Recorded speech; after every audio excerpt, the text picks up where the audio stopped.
Good afternoon, students. I'm audible properly? Anyone, please confirm. Yes, ma'am, you are audible. Thank you. Thank you, Venisha.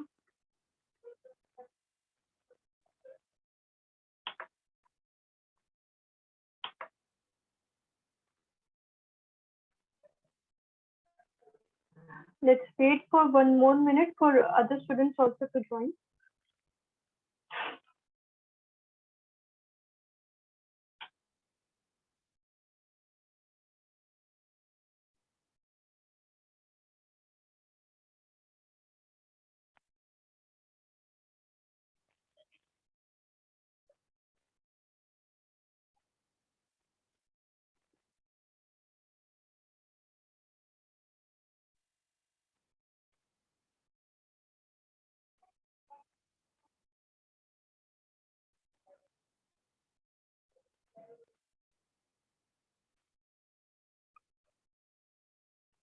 Okay, give me a moment.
So let's start our session. In the previous lectures, we have discussed about the nomenclature, the IUPAC nomenclature of organic compounds. Okay. So today I'm going to discuss a new topic, that is states of matter. States of matter आप सब लोग पहले भी पढ़ के आए हो, ठीक है? आपको पता है कि ma'am states of matter can be classified into 3 categories: solids, liquids and gases. ठीक है?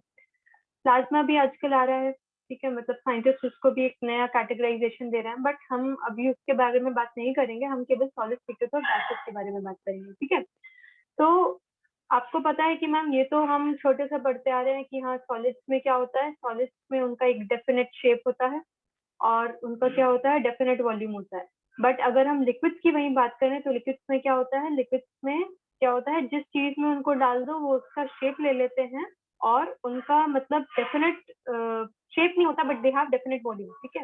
मतलब अगर आपने 5 लीटर मिल्क लिया तो 5 लीटर ही है, अब आप जिस वेसल में डालोगे उसका शेप ले लेंगे, ठीक है? और आपको गैसेस का भी पता है कि जो गैसेस होते हैं वो हमारे क्या होते हैं, they do not have neither a fixed shape nor they have any fixed volume, ठीक है?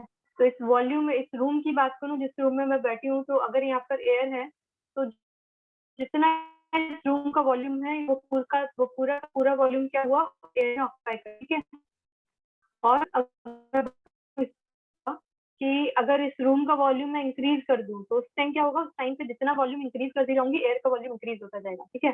तो मतलब जो गैस है, जो गैसियस स्टेट है, उसमें उसका वॉल्यूम जो है वो भी फिक्स नहीं होता और उसका शेप भी फिक्स नहीं होता, ठीक है? ओके, तो ये जो थी, ये कुछ बेसिक चीज थी जो आपको पता है। अब हमें क्या करना है आज के लेक्चर में, हमें जानना है कुछ रीजन। जैसे आपको पता है कि सॉलिड्स के केस में मैम जो इंटरमॉलिक्यूलर फोर्सेस होते हैं, जो सॉलिड्स के, लेट मी ड्रॉ इट।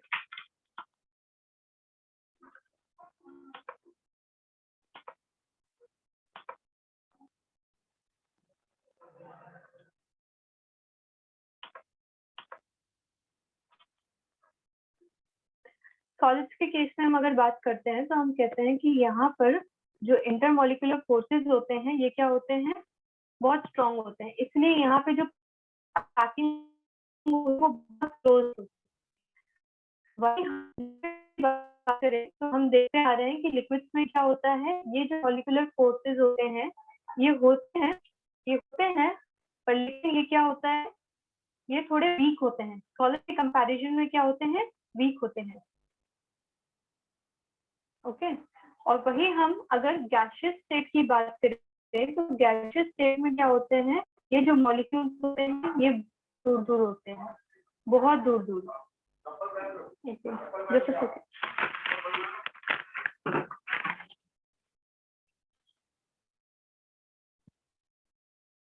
आज अभी आ रही है मेरी वॉइस सही से?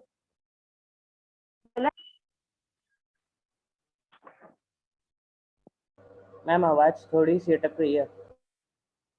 अटक रही है यार, नेटवर्क तो अच्छा है, क्या सबको अटक रही है? आ रही है ना आपको भी? मैम मेरे को भी अटक रही है यस आपकी मैम, आवाज। थोड़ी थोड़ी अटक रही है। अच्छा अच्छा, मतलब मेरे नेटवर्क में थोड़ा प्रॉब्लम है, ठीक है। Let me check, just give me a moment.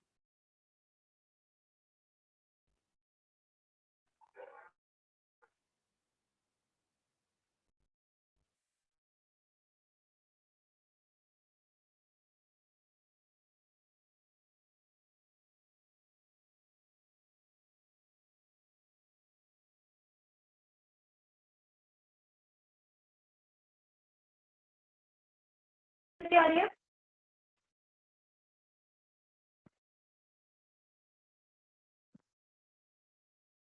मेरी वॉइस आ रही है ना आप लोगों को? Yes ma'am. आ रही है ना अभी सही से? ठीक है, कंटिन्यू करती हूँ फिर मैं, ठीक है। तो मैं बात कर रही थी तीनों चीजों की कि सॉलिड्स में क्या होता है, सॉलिड्स में हमारे जो इंटरमोलिकुलर फोर्सेस होते हैं वो क्या होते हैं, वो होते हैं थोड़े, वो स्ट्रॉन्ग होते हैं, ठीक है। लिक्विड्स की बात करें तो लिक्विड्स में क्या होता है, ये जो इंटरमोलिकुलर फोर्स ऑफ अट्रैक्शन है ये सॉलिड्स के कंपैरिजन में क्या होता है, कुछ वीक होता है, बट गैसियस स्टेट के कंपैरिजन में ये स्ट्रॉन्ग होता है। और गैसियस स्टेट में क्या होता है, हमको पता है ये जो मॉलिक्यूल्स होते हैं ये बहुत दूर दूर होते हैं, ठीक है। तो यहाँ पर इंटरमोलिकुलर फोर्सेज ऑफ अट्रैक्शन जो होता है वो बहुत वीक होता है। अब ये जो तीनों स्टेट है आपको ये पता है, इसके अलावा आप जानते हो कि मैम यहाँ पे जो सॉलिड्स और जो लिक्विड्स हैं ये क्या होते हैं, दे आर नॉट कंप्रेसिबल। अगर आप इनको कंप्रेस करना चाहो तो ये नहीं होते इतनी कंप्रेस, तो they are incompressible. But gaseous state की बात करूं तो क्या होते हैं, ये कंप्रेसिबल। अब इसका रीजन क्या है कि भाई ये कंप्रेसिबल हैं, ये इनकम्प्रेसिबल हैं और ये कंप्रेसिबल हैं, ये हम जानना चाहेंगे आज, ठीक है। हम इसके बारे में देखेंगे ऐसा क्यों है कि हमारे सॉलिड लिक्विड इनकम्प्रेसिबल होते हैं बट गैसियस स्टेट जो है वो कंप्रेसिबल, ठीक है। आप बोलोगे कि हाँ मैम यहाँ पर जो इंटरमोलिकुलर फोर्सेज होते हैं वो यहाँ पर वीक है, ठीक है, तो इनके बीच में बहुत सारा स्पेस है इसलिए हम लोग इनको पास ला सकते हैं, ठीक है, बिल्कुल ठीक है।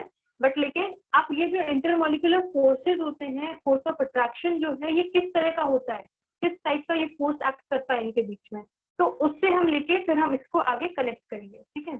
इसके बाद आप लोग एक बात और जानते हो कि भाई जो गैसेस होते हैं वो लिक्विफाइड कर सकते हैं या नहीं कर सकते, कौन बताएगा? Can gases B liquefied? Yes ma'am. Gases can be liquefied, correct. तो गैसेस को लिक्विफाइड हम कर सकते हैं बट वो इतना इजी नहीं होता, ठीक है। आपको वहाँ पे प्रेशराइज करना पड़ेगा गैस। प्रेशराइज करने का मतलब से मेरा मतलब है कि आपको क्या करना पड़ेगा, ये जो गैस के जो मॉलिक्यूल्स हैं इनको आपको बहुत क्लोज लाना पड़ेगा, ठीक है। मान लो ये, सॉरी, यहाँ पर मान लो यहाँ पर ये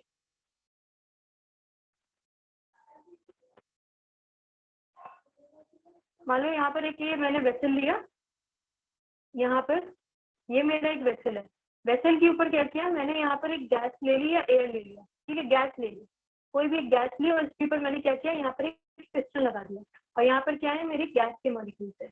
अब क्या कर रही हूँ मैं, पिस्टन को क्या कर रही हूँ, ऊपर से, पिस्टन क्या है मतलब ऐसा कोई भी एक मतलब समझ लो जो इसके ऊपर एक लिड लगा दिया, ये लिड है या पिस्टन है, आप जो समझना चाहो उसको समझ लो। और इस लिड को क्या किया मैंने, धीरे धीरे इस लिड को नीचे प्रेस करना स्टार्ट कर दिया। तब क्या होगा, ये जो गैस के जो मॉलिक्यूल्स हैं ये बहुत क्लोज आएंगे, ठीक है। और जब ये सारे गैस के मॉलिक्यूल्स हमारे क्लोज आएंगे तो उस टाइम पर क्या होगा, यहाँ पर प्रेशर बढ़ने लगेगा। प्रेशर बढ़ने लगेगा मतलब इनके बीच का जो स्पेस है वो गायब होने लगेगा और यहाँ पर प्रेशर धीरे धीरे बढ़ेगा। प्रेशर बढ़ रहा है मतलब हम लोग इसको क्या कर रहे हैं, हम इसकी वॉल्यूम को कम कर रहे हैं, मतलब हम लोग इसको क्या कर रहे हैं, कंप्रेस कर रहे हैं। ठीक है, तो जैसे जैसे कंप्रेस करेंगे हम देखेंगे कि चलो फाइनल स्टेट में ये कुछ ऐसा दिखेगा। मान लो ये मेरा सिलेंडर है और then it will look like this. ये हो गया, सॉरी सॉरी सॉरी,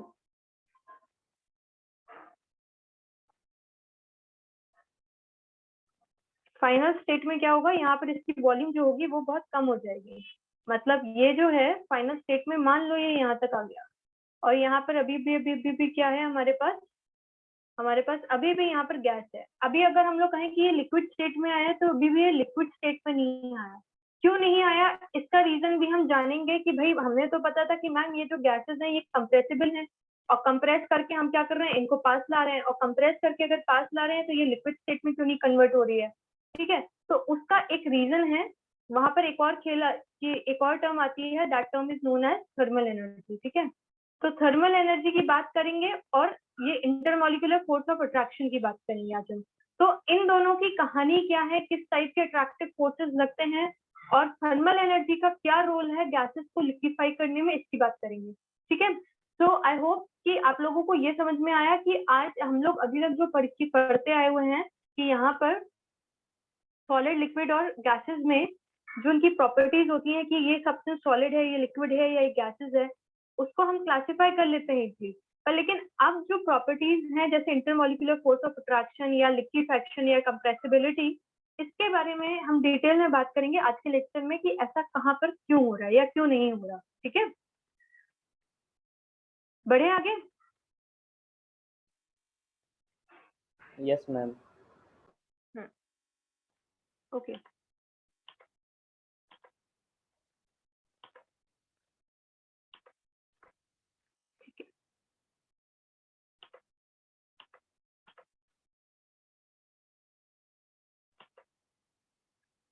अब देखो आपको पता है, तो मैं सॉलिड, लिक्विड और गैसेस से स्टार्ट करूंगी पहले अपना लेक्चर और उसके बाद में जाऊंगी इंटरमॉलिक्यूलर फोर्सेस पे कि कौन कौन से होते हैं।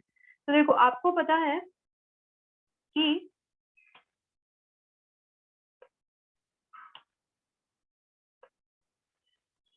हाँ, अब आपको पता है कि कोई भी चीज अगर सॉलिड है, मैं कह रही हूँ अगर ये माउस है, अगर ये सॉलिड है तो ये माउस सॉलिड कब है, इस माउस का ये जिस भी मटेरियल का बना है इसका जो मेल्टिंग पॉइंट टेम्परेचर है, इस माउस का जो मेल्टिंग पॉइंट टेम्परेचर है वो रूम टेम्परेचर से ज्यादा है या कम है। ज्यादा। अगर मैं कहूँ ज्यादा है तो सॉलिड, कोई भी चीज सॉलिड कब होती है, जब उसका मेल्टिंग पॉइंट टेम्परेचर जो हो वो क्या हो, रूम टेम्परेचर से ज्यादा हो। ठीक है, और ये जो मेल्टिंग पॉइंट टेम्परेचर की या बॉइलिंग पॉइंट की बात करते हैं हम किससे करते हैं, at a particular pressure and at a particular temperature. तो मैं एट एटमॉस्फेरिक प्रेशर पे बात कर रही हूँ। अगर मैं कहूँ एटमॉस्फेरिक प्रेशर है, कितना होता है अपना एटमॉस्फेरिक प्रेशर, 1 atm होता है। 1 atm इज 10⁵ पास्कल और इसको हम लोग क्या कहते हैं, 1 बार, या फिर हम लोग कहते हैं 760 mm ऑफ Hg। तो कोई भी चीज अगर सॉलिड है इसका मतलब है उसका जो मेल्टिंग पॉइंट है that is more than the room temperature at the atmospheric pressure. Like हम कहें कि आइस है, ठीक है, आइस जो है, आइस हमारी क्या कहते हैं कि रूम टेम्परेचर पे हमें आइस रह पाती है, मतलब 1 एटमॉस्फेयर की बात करें तो वहां पर आइस रह पाती है या मेल्ट होने लगती है। 1 atm प्रेशर की बात करें तो वहां पर आइस रहती है, मेल्ट होती है, मेल्ट होने लगती है। ठीक बोला आपने, क्यों मेल्ट होती है, क्योंकि आइस का जो मेल्टिंग पॉइंट है वो क्या है, 1 atm पे इट इज 0 डिग्री सेल्सियस। कितना है, 0 डिग्री सेल्सियस। तो 0 डिग्री सेल्सियस तो भाई हमारे रूम टेम्परेचर से कम है ना। रूम टेम्परेचर हमारा आजकल कितना चल रहा है, आजकल तो काफी ज्यादा हो गया है, 40 डिग्री सेल्सियस के ऊपर टच करता है। ठीक है, तो अगर टेम्परेचर हमारे रूम टेम्परेचर से कम है, ठीक है, तो वो चीज किस स्टेट में एग्जिस्ट करती है, वो एग्जिस्ट करती है हमारी लिक्विड स्टेट में। ठीक है, एग्री, इसमें किसी को कोई डाउट नहीं होना चाहिए। ठीक है, अब अगर वाटर की बात करें तो वाटर की बात करें तो 1 atm पे वाटर जो होता है वो हमारा 25 डिग्री सेल्सियस पे, मान लो 25 डिग्री सेल्सियस में आपके पास वाटर है। ठीक है, इसका मतलब जो आपका H2O है वो आइस के फॉर्म में एग्जिस्ट करता है, बट कब, रूम टेम्परेचर के नीचे। वो वाटर के फॉर्म में एग्जिस्ट करता है कब, लिक्विड वाटर के फॉर्म में एग्जिस्ट कब करता है, रूम टेम्परेचर पे एग्जिस्ट करता है। पर अगर अब आपको अगर उसका स्टीम का फेज देखना है, अगर आपको उसका स्टीम का फेज देखना है तो आपको क्या करना पड़ेगा, उसको हीट करना पड़ेगा। मतलब अगर कोई भी चीज अपने उसका जो बॉइलिंग पॉइंट है, बॉइलिंग पॉइंट टेम्परेचर अगर रूम टेम्परेचर से ज्यादा है, अगर उसका boiling point temperature room temperature से ज्यादा है तो क्या होगा, वो स्टेट, वो जो चीज है वो हमारी गैसियस फॉर्म में नहीं मिल पाएगी, हमें उसको क्या करना पड़ेगा, हीट करना पड़ेगा। ठीक है, मतलब कहने का ये कि आइस है तो आइस हमारी क्या करती है, आइस हमारी सॉलिड स्टेट में एग्जिस्ट करती है। ठीक है, बट लेकिन वो कब है, रूम टेम्परेचर के नीचे। वाटर जो है, वाटर हमारा रूम टेम्परेचर पे एग्जिस्ट करता है, बट लेकिन अगर हमें उसका स्टीम फेज चाहिए या वाटर वेपर चाहिए तो हम लोग क्या करते हैं, हम लोग उसको हीट करते हैं। ठीक है, we need to make it temperature above the room temperature. ठीक है, अब इसका मतलब ये है कि मैम ये जो सॉलिड, लिक्विड और गैसेस स्टेट जो है वो मतलब टेम्परेचर और प्रेशर के साथ साथ ये जो कंडीशंस हैं किसी पर्टिकुलर टेम्परेचर पे, किसी पर्टिकुलर प्रेशर पे एग्जिस्ट करेगी। ठीक है, तो ऐसा भी क्या हो सकता है कि मैम ये तीनों फेजेस साथ में एग्जिस्ट करें, कि वहां पर आइस भी हो, वहां पर लिक्विड वाटर भी हो और वहां पर हमारा स्टीम भी हो। क्या ऐसा पॉसिबल है, ऐसा क्या Yes, पॉसिबल ma'am. हो सकता है? Yes, ma'am. ने कहा यस, जलज ने कहा क्या? Yes, ma'am. हाँ, जलज कब होता है ऐसा? वेरी गुड, करेक्ट है आपका answer. Most probably 4 degree Celsius पे। 4 डिग्री सेल्सियस पे, 4 डिग्री सेल्सियस थोड़ा एक गलत है, 4 डिग्री सेल्सियस का एक अलग कॉन्सेप्ट है। ठीक है, बात करेंगे उसके बारे में भी। होता क्या है, जैसे हम लोग टेम्परेचर इंक्रीज करते हैं ना तो क्या होता है, चीजों की डेंसिटी क्या होती है, डिक्रीज होती है। पर वाटर के साथ क्या होता है, वाटर के साथ 4 डिग्री सेल्सियस तक, 0 to 4 डिग्री सेल्सियस तक वाटर की डेंसिटी जो होती है ना वो डिक्रीज नहीं होती, वो इंक्रीज होती है। और after 4 degree Celsius start decreasing. ठीक है, तो मैं यहाँ पर जो बताना चाह रही थी आपको वो ये है कि कोई एक ऐसा स्टेट जहाँ पे, ऐसा मेरा क्वेश्चन मैं रिपीट करती हूँ, क्वेश्चन था मेरा, क्या ऐसा पॉसिबल है कि सॉलिड, लिक्विड और गैसेस तीनों साइमल्टेनियसली एग्जिस्ट करें? तो ऐसा पॉसिबल है, एक टेम्परेचर, एक पर्टिकुलर प्रेशर पे, उसको हम लोग क्या कहते हैं, ट्रिपल पॉइंट। क्या है ट्रिपल पॉइंट, किसी ने नाम सुना है इसका? Triple point. तो ट्रिपल पॉइंट पे क्या होता है, जैसे ट्रिपल पॉइंट हर सब्सटेंस का अलग होता है। अगर मैं ट्रिपल पॉइंट ऑफ H2O बात करूं, ठीक है, तो ट्रिपल पॉइंट ऑफ H2O में जो टेम्परेचर होता है वो किसी पर्टिकुलर टेम्परेचर पे होता है और किसी पर्टिकुलर प्रेशर पे होता है। तो ये जो टेम्परेचर की वैल्यू है दिस इज 0.01 डिग्री सेल्सियस और प्रेशर की वैल्यू है 0.006 बार। क्या है, 0.006 बार। तो अगर आपका टेम्परेचर ये है और आपका प्रेशर ये है तो इस कंडीशन पे आपके वहां पर आइस भी होगा, आपके वहां पर वाटर भी मिलेगा आपको, और आपको साइमल्टेनियसली वहां पर स्टीम भी मिलेगा। थोड़ा सा हमारे इमेजिनेशन की बाहर है क्या ये बात कि मैम ऐसा कैसे हो रहा है? तो ट्रिपल पॉइंट ऑफ वाटर जो है वो एग्जिस्ट करता है। ट्रिपल पॉइंट ऑफ वाटर एक ऐसा स्टेट है जहां पर ये तीनों फेजेस को एग्जिस्ट करते हैं, मतलब सॉलिड, लिक्विड और गैसेस क्या होते हैं, एग्जिस्ट करते हैं। अब अलग अलग सब्सटेंस का ट्रिपल पॉइंट अलग होता है। ट्रिपल पॉइंट अलग होने का मतलब क्या है, वहां पर टेम्परेचर कंडीशन और प्रेशर कंडीशन क्या होती है, अलग होती है। ठीक है, तो वाटर के लिए जैसे मैंने आपको बताया कि टेम्परेचर का कंडीशन ये है और प्रेशर का कंडीशन ये है। अब कोई अगर मुझसे कहे कि मैम टेम्परेचर तो मैंने 0.01 डिग्री सेल्सियस पहुंचा दिया, ठीक है, तो अब क्या मेरा वहां पे ट्रिपल पॉइंट अचीव हो जाएगा, वहां पे तीनों फेजेस एग्जिस्ट करेंगे? तो आंसर इज नो। ठीक है, ट्रिपल पॉइंट पे आप कोई भी चीज को वेरी नहीं कर सकते, वहां पर आपका टेम्परेचर भी फिक्स होगा और वहां पर आपका प्रेशर भी क्या होगा, फिक्स होगा। ठीक है, तो फिक्स टेम्परेचर और फिक्स पर्टिकुलर प्रेशर पे ही आपको ट्रिपल पॉइंट ऑफ वाटर मतलब तीनों फेजेस को एग्जिस्ट करेंगे। ठीक है, तो मैंने यहाँ पे ट्रिपल पॉइंट डिस्कस करने का मतलब ये था कि बेटा यहाँ पर क्या होता है कि हमारा जो स्टेट्स जो एग्जिस्ट करते हैं वो किसी पर्टिकुलर टेम्परेचर और प्रेशर कंडीशन के साथ वो वेरी करता है। ठीक है, अब एक बात और मैं आप लोगों से ही पूछूंगी। ठीक है, मैं आप लोग से पूछती हूँ कि अगर हम लोग हिली एरियाज में जाते हैं तो वहां पर क्या होगा, वाटर का boiling point temperature 100 degree Celsius होता है 1 एटमॉस्फेरिक प्रेशर पे। ठीक है, आप लोग को पता है। पर अगर मैं हाइट पे जाऊं, मतलब मैं हिल्स पे जा रही हूँ, तो वहां पर क्या होगा, वहां पर जैसे जैसे मैं मेरी एल्टीट्यूड बढ़ती जाती है तो प्रेशर पे क्या फर्क पड़ता है, प्रेशर, एटमॉस्फेरिक प्रेशर कम होता है या इंक्रीज होता है, और it remains same. as the altitude increases, the atmospheric pressure, it remains the same or it decreases or it increases? Oxygen की कमी होती है क्या ऊपर जाते हैं जब हम लोग? Yes, ma'am. होती है, क्यों होती है? वहां पे एटमॉस्फेरिक प्रेशर कम हो जाता है, ठीक है? तो एटमॉस्फेरिक प्रेशर कम होने का मतलब ये है कि वहां पर जो प्रेशर है that is below atmospheric pressure. तो अगर एटमॉस्फेरिक प्रेशर के नीचे टेम्परेचर प्रेशर जाता है, when pressure is below atmospheric pressure, ठीक है? प्रेशर एटमॉस्फेरिक को मैं PATM से लिख देती हूँ। तो क्या होता है कि आपका जो बॉइलिंग पॉइंट टेम्परेचर जो है ये भी चेंज हो जाता है, इट चेंजेस। तो अगर प्रेशर अगर आपका डिक्रीज हो गया तो बॉइलिंग पॉइंट टेम्परेचर भी डिक्रीज हो गया। अब इसका क्या मतलब है, एक बार समझना। इसका मतलब ये है कि मान लो जो वाटर वहां पर 1 ATM प्रेशर पे कितने पे बॉइल होता था, 100 डिग्री सेल्सियस पे बॉइल होता था, वो वाटर अब वहां पर अगर मान लो प्रेशर हो गया 0.8 ATM, तो 0.8 ATM प्रेशर पे वो वाटर क्या होगा, 100 से कुछ कम टेम्परेचर पे वो बॉइल होने लगेगा।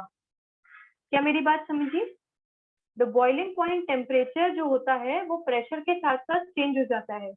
मतलब अगर प्रेशर कम हो गया तो वहां पर बॉइलिंग पॉइंट टेम्परेचर भी क्या होगा, कम हो जाएगा। क्या अब आप मेरी बात समझे कि ये जो बॉइलिंग पॉइंट और ये जो अपना क्या कहते हैं मेल्टिंग पॉइंट का जो कॉन्सेप्ट है ये हमारे प्रेशर और टेम्परेचर पे डिपेंडेंट है, ठीक है? Is that okay? Yes, ma'am. Yes, ma'am. Okay, ठीक है। अब इसके बाद बात करते हैं हम इंटरमॉलिक्यूलर फोर्सेस की डायरेक्टली, ठीक है? अब ये इंटरमॉलिक्यूलर फोर्सेस जो होते हैं ये कैसे होते हैं, ठीक है? तो अब एक काम करो, स्टेट्स ऑफ मैटर आप लोगों को पता है कि it is solid, liquid and gases, ठीक है? तो अभी आप लोग अपने कॉपीज में एक चीज लिखो, intermolecular forces, intermolecular force of attraction या इंटरमॉलिक्यूलर फोर्सेस बस लिख लो। Write down intermolecular forces and the chapter is states of matter. Chapter is states of matter. Chapter is states of matter.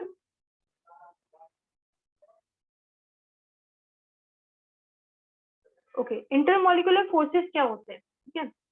तो इंटरमॉलिक्यूलर और एक टर्म होती है intramolecular.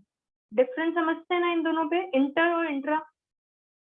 Inter school competition and intra school competition, क्या difference होता है दोनों के बीच में? मान लो there is a debate competition in school और मैं बोलूं वहां पे इंट्रा स्कूल और एक होता है इंटर स्कूल।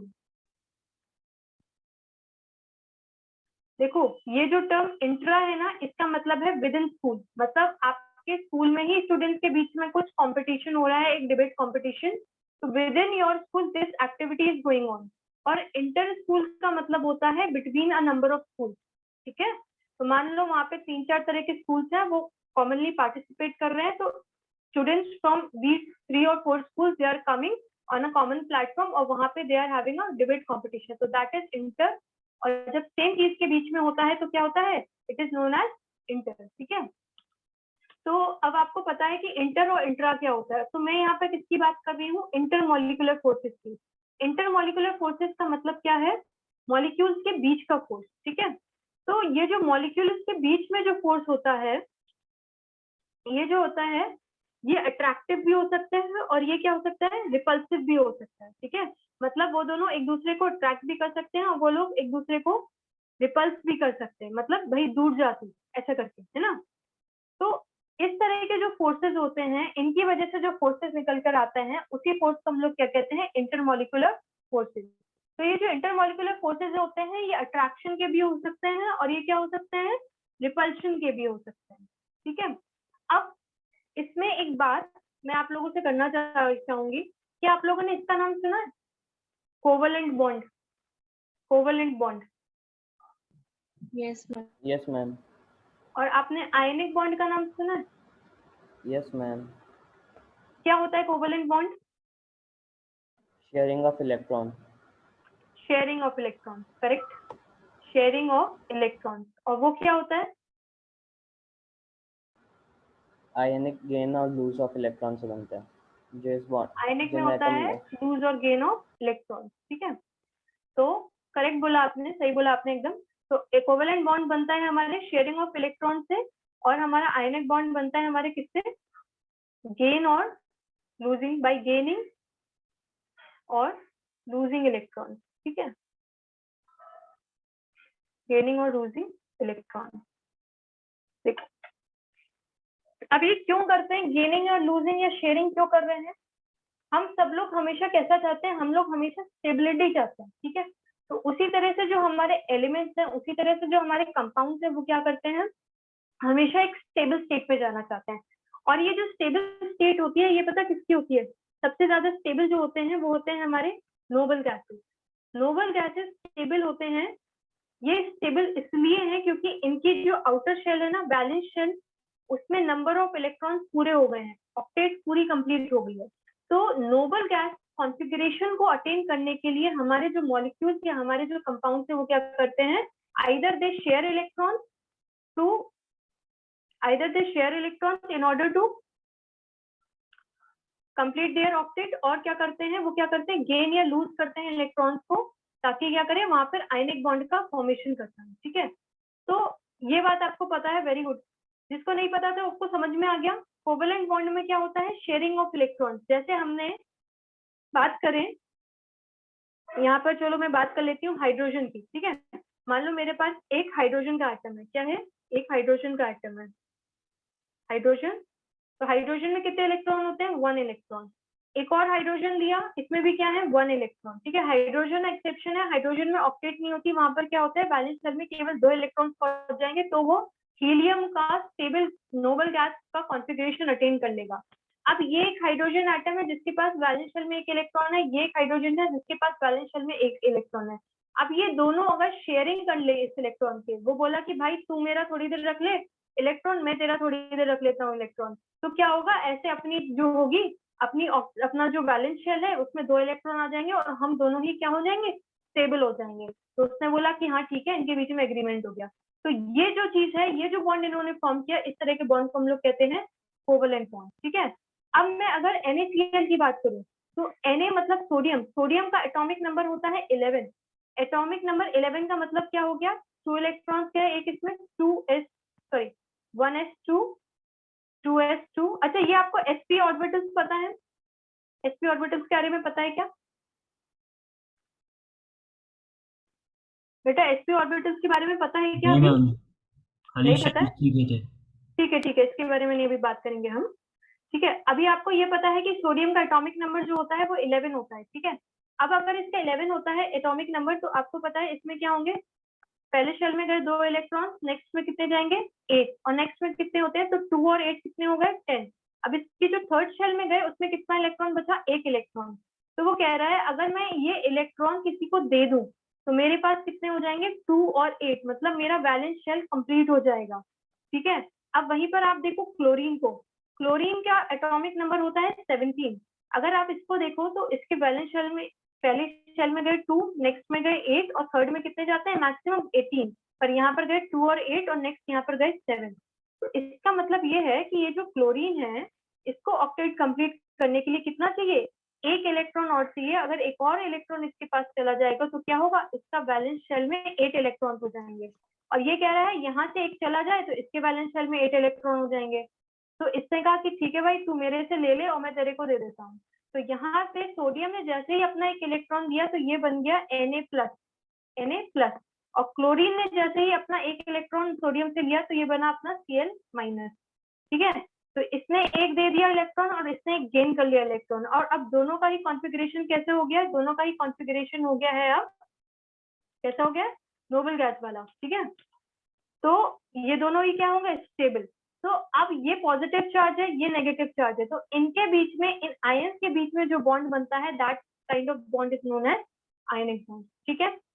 तो गेनिंग या लूजिंग से जो बना दैट इज आयनिक, और कोवेलेंट जो बना it is from sharing of electron, ठीक है। अब जो मैं बात आपको यहाँ पर समझाना चाह रही थी, मैं लिखने के लिए आपको टाइम दूंगी बाद में, ठीक है, मैं खुद लिखवा दूंगी, पर अभी समझना बस मेरी बात।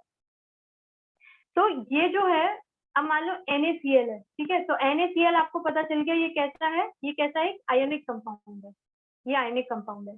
तो Na और Cl के बीच में जो फोर्स लग रहा है, क्या वो इंटरमोलिकुलर फोर्स है या वो इंट्रामोलिकुलर फोर्स है, मतलब इंट्रा एटॉमिक फोर्स है, इंटर होगा या इंट्रा होगा, Na+ और Cl- के बीच में, inter inter inter inter, sure.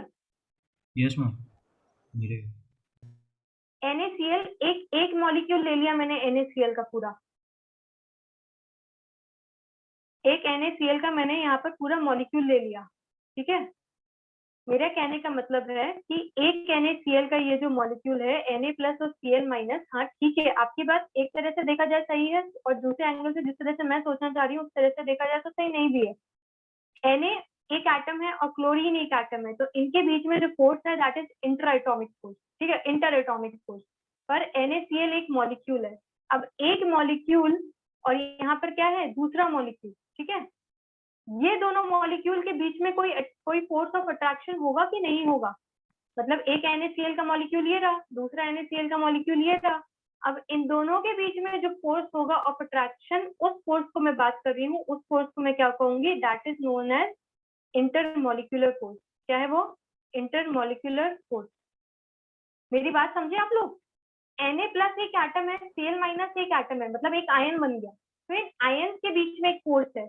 Intermolecular force में हम Na और Cl के बीच का ये जो पूरा एक मॉलिक्यूल है इसके बारे में बात नहीं कर रहे हैं, हम किसके बारे में बात कर रहे हैं, NaCl के दो मॉलिक्यूल्स हैं उनके बीच में जो फोर्स लग रहा है वो फोर्स क्या कहलाएगा, इंटरमॉलिक्यूलर फोर्स, और हम यहाँ पर उसकी बात करेंगे। क्या मेरी बात समझे आप लोग।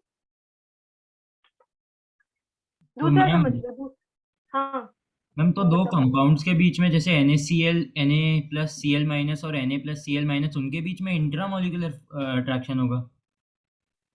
मैं हाँ मतलब इंटर मॉलिक्यूलर, मैं ये बोल रही हूँ कि बेटा चलो Na प्लस Cl माइनस एक मिनट रुक गया, यहाँ पर मैं कह रही हूँ मान लो आपके पास H2 का मॉलिक्यूल ले लिया, ठीक है, यहाँ पर मैंने H ले लिया, ठीक है, एक H एटम ले लिया मैंने, एक और H एटम ले लिया, ठीक है।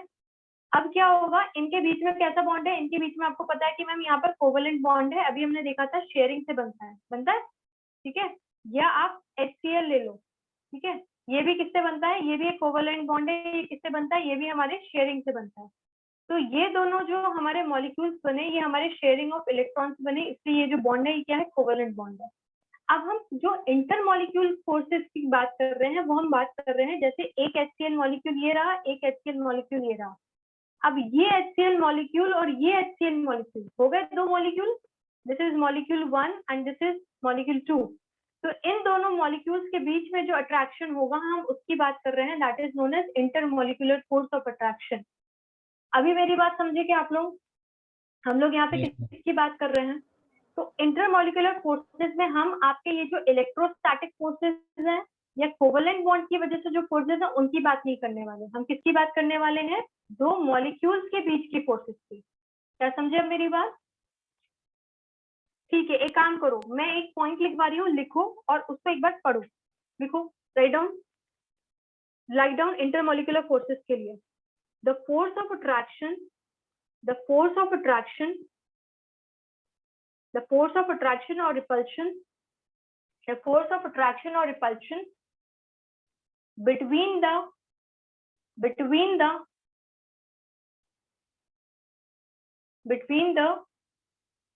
interacting particles, the force of attraction or repulsion between the interacting particles कौन से हैं, वो एटम्स भी हो सकते हैं, वो मॉलिक्यूल्स भी हो सकते हैं, ठीक है। तो ब्रैकेट में मेंशन कर लो एटम्स और मॉलिक्यूल्स, ठीक है, are called as intermolecular forces, write down next point. It does not include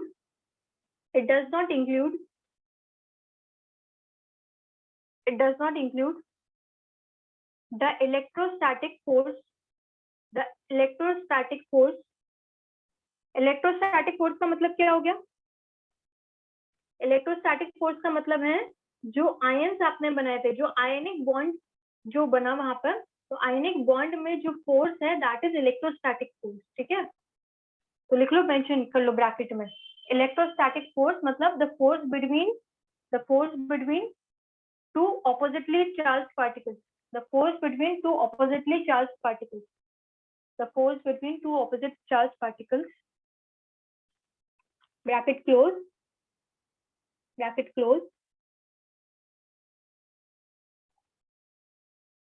and the force and the force that holds the atom and the force that holds the atom of the molecule together and the force that holds the atom of the molecule together.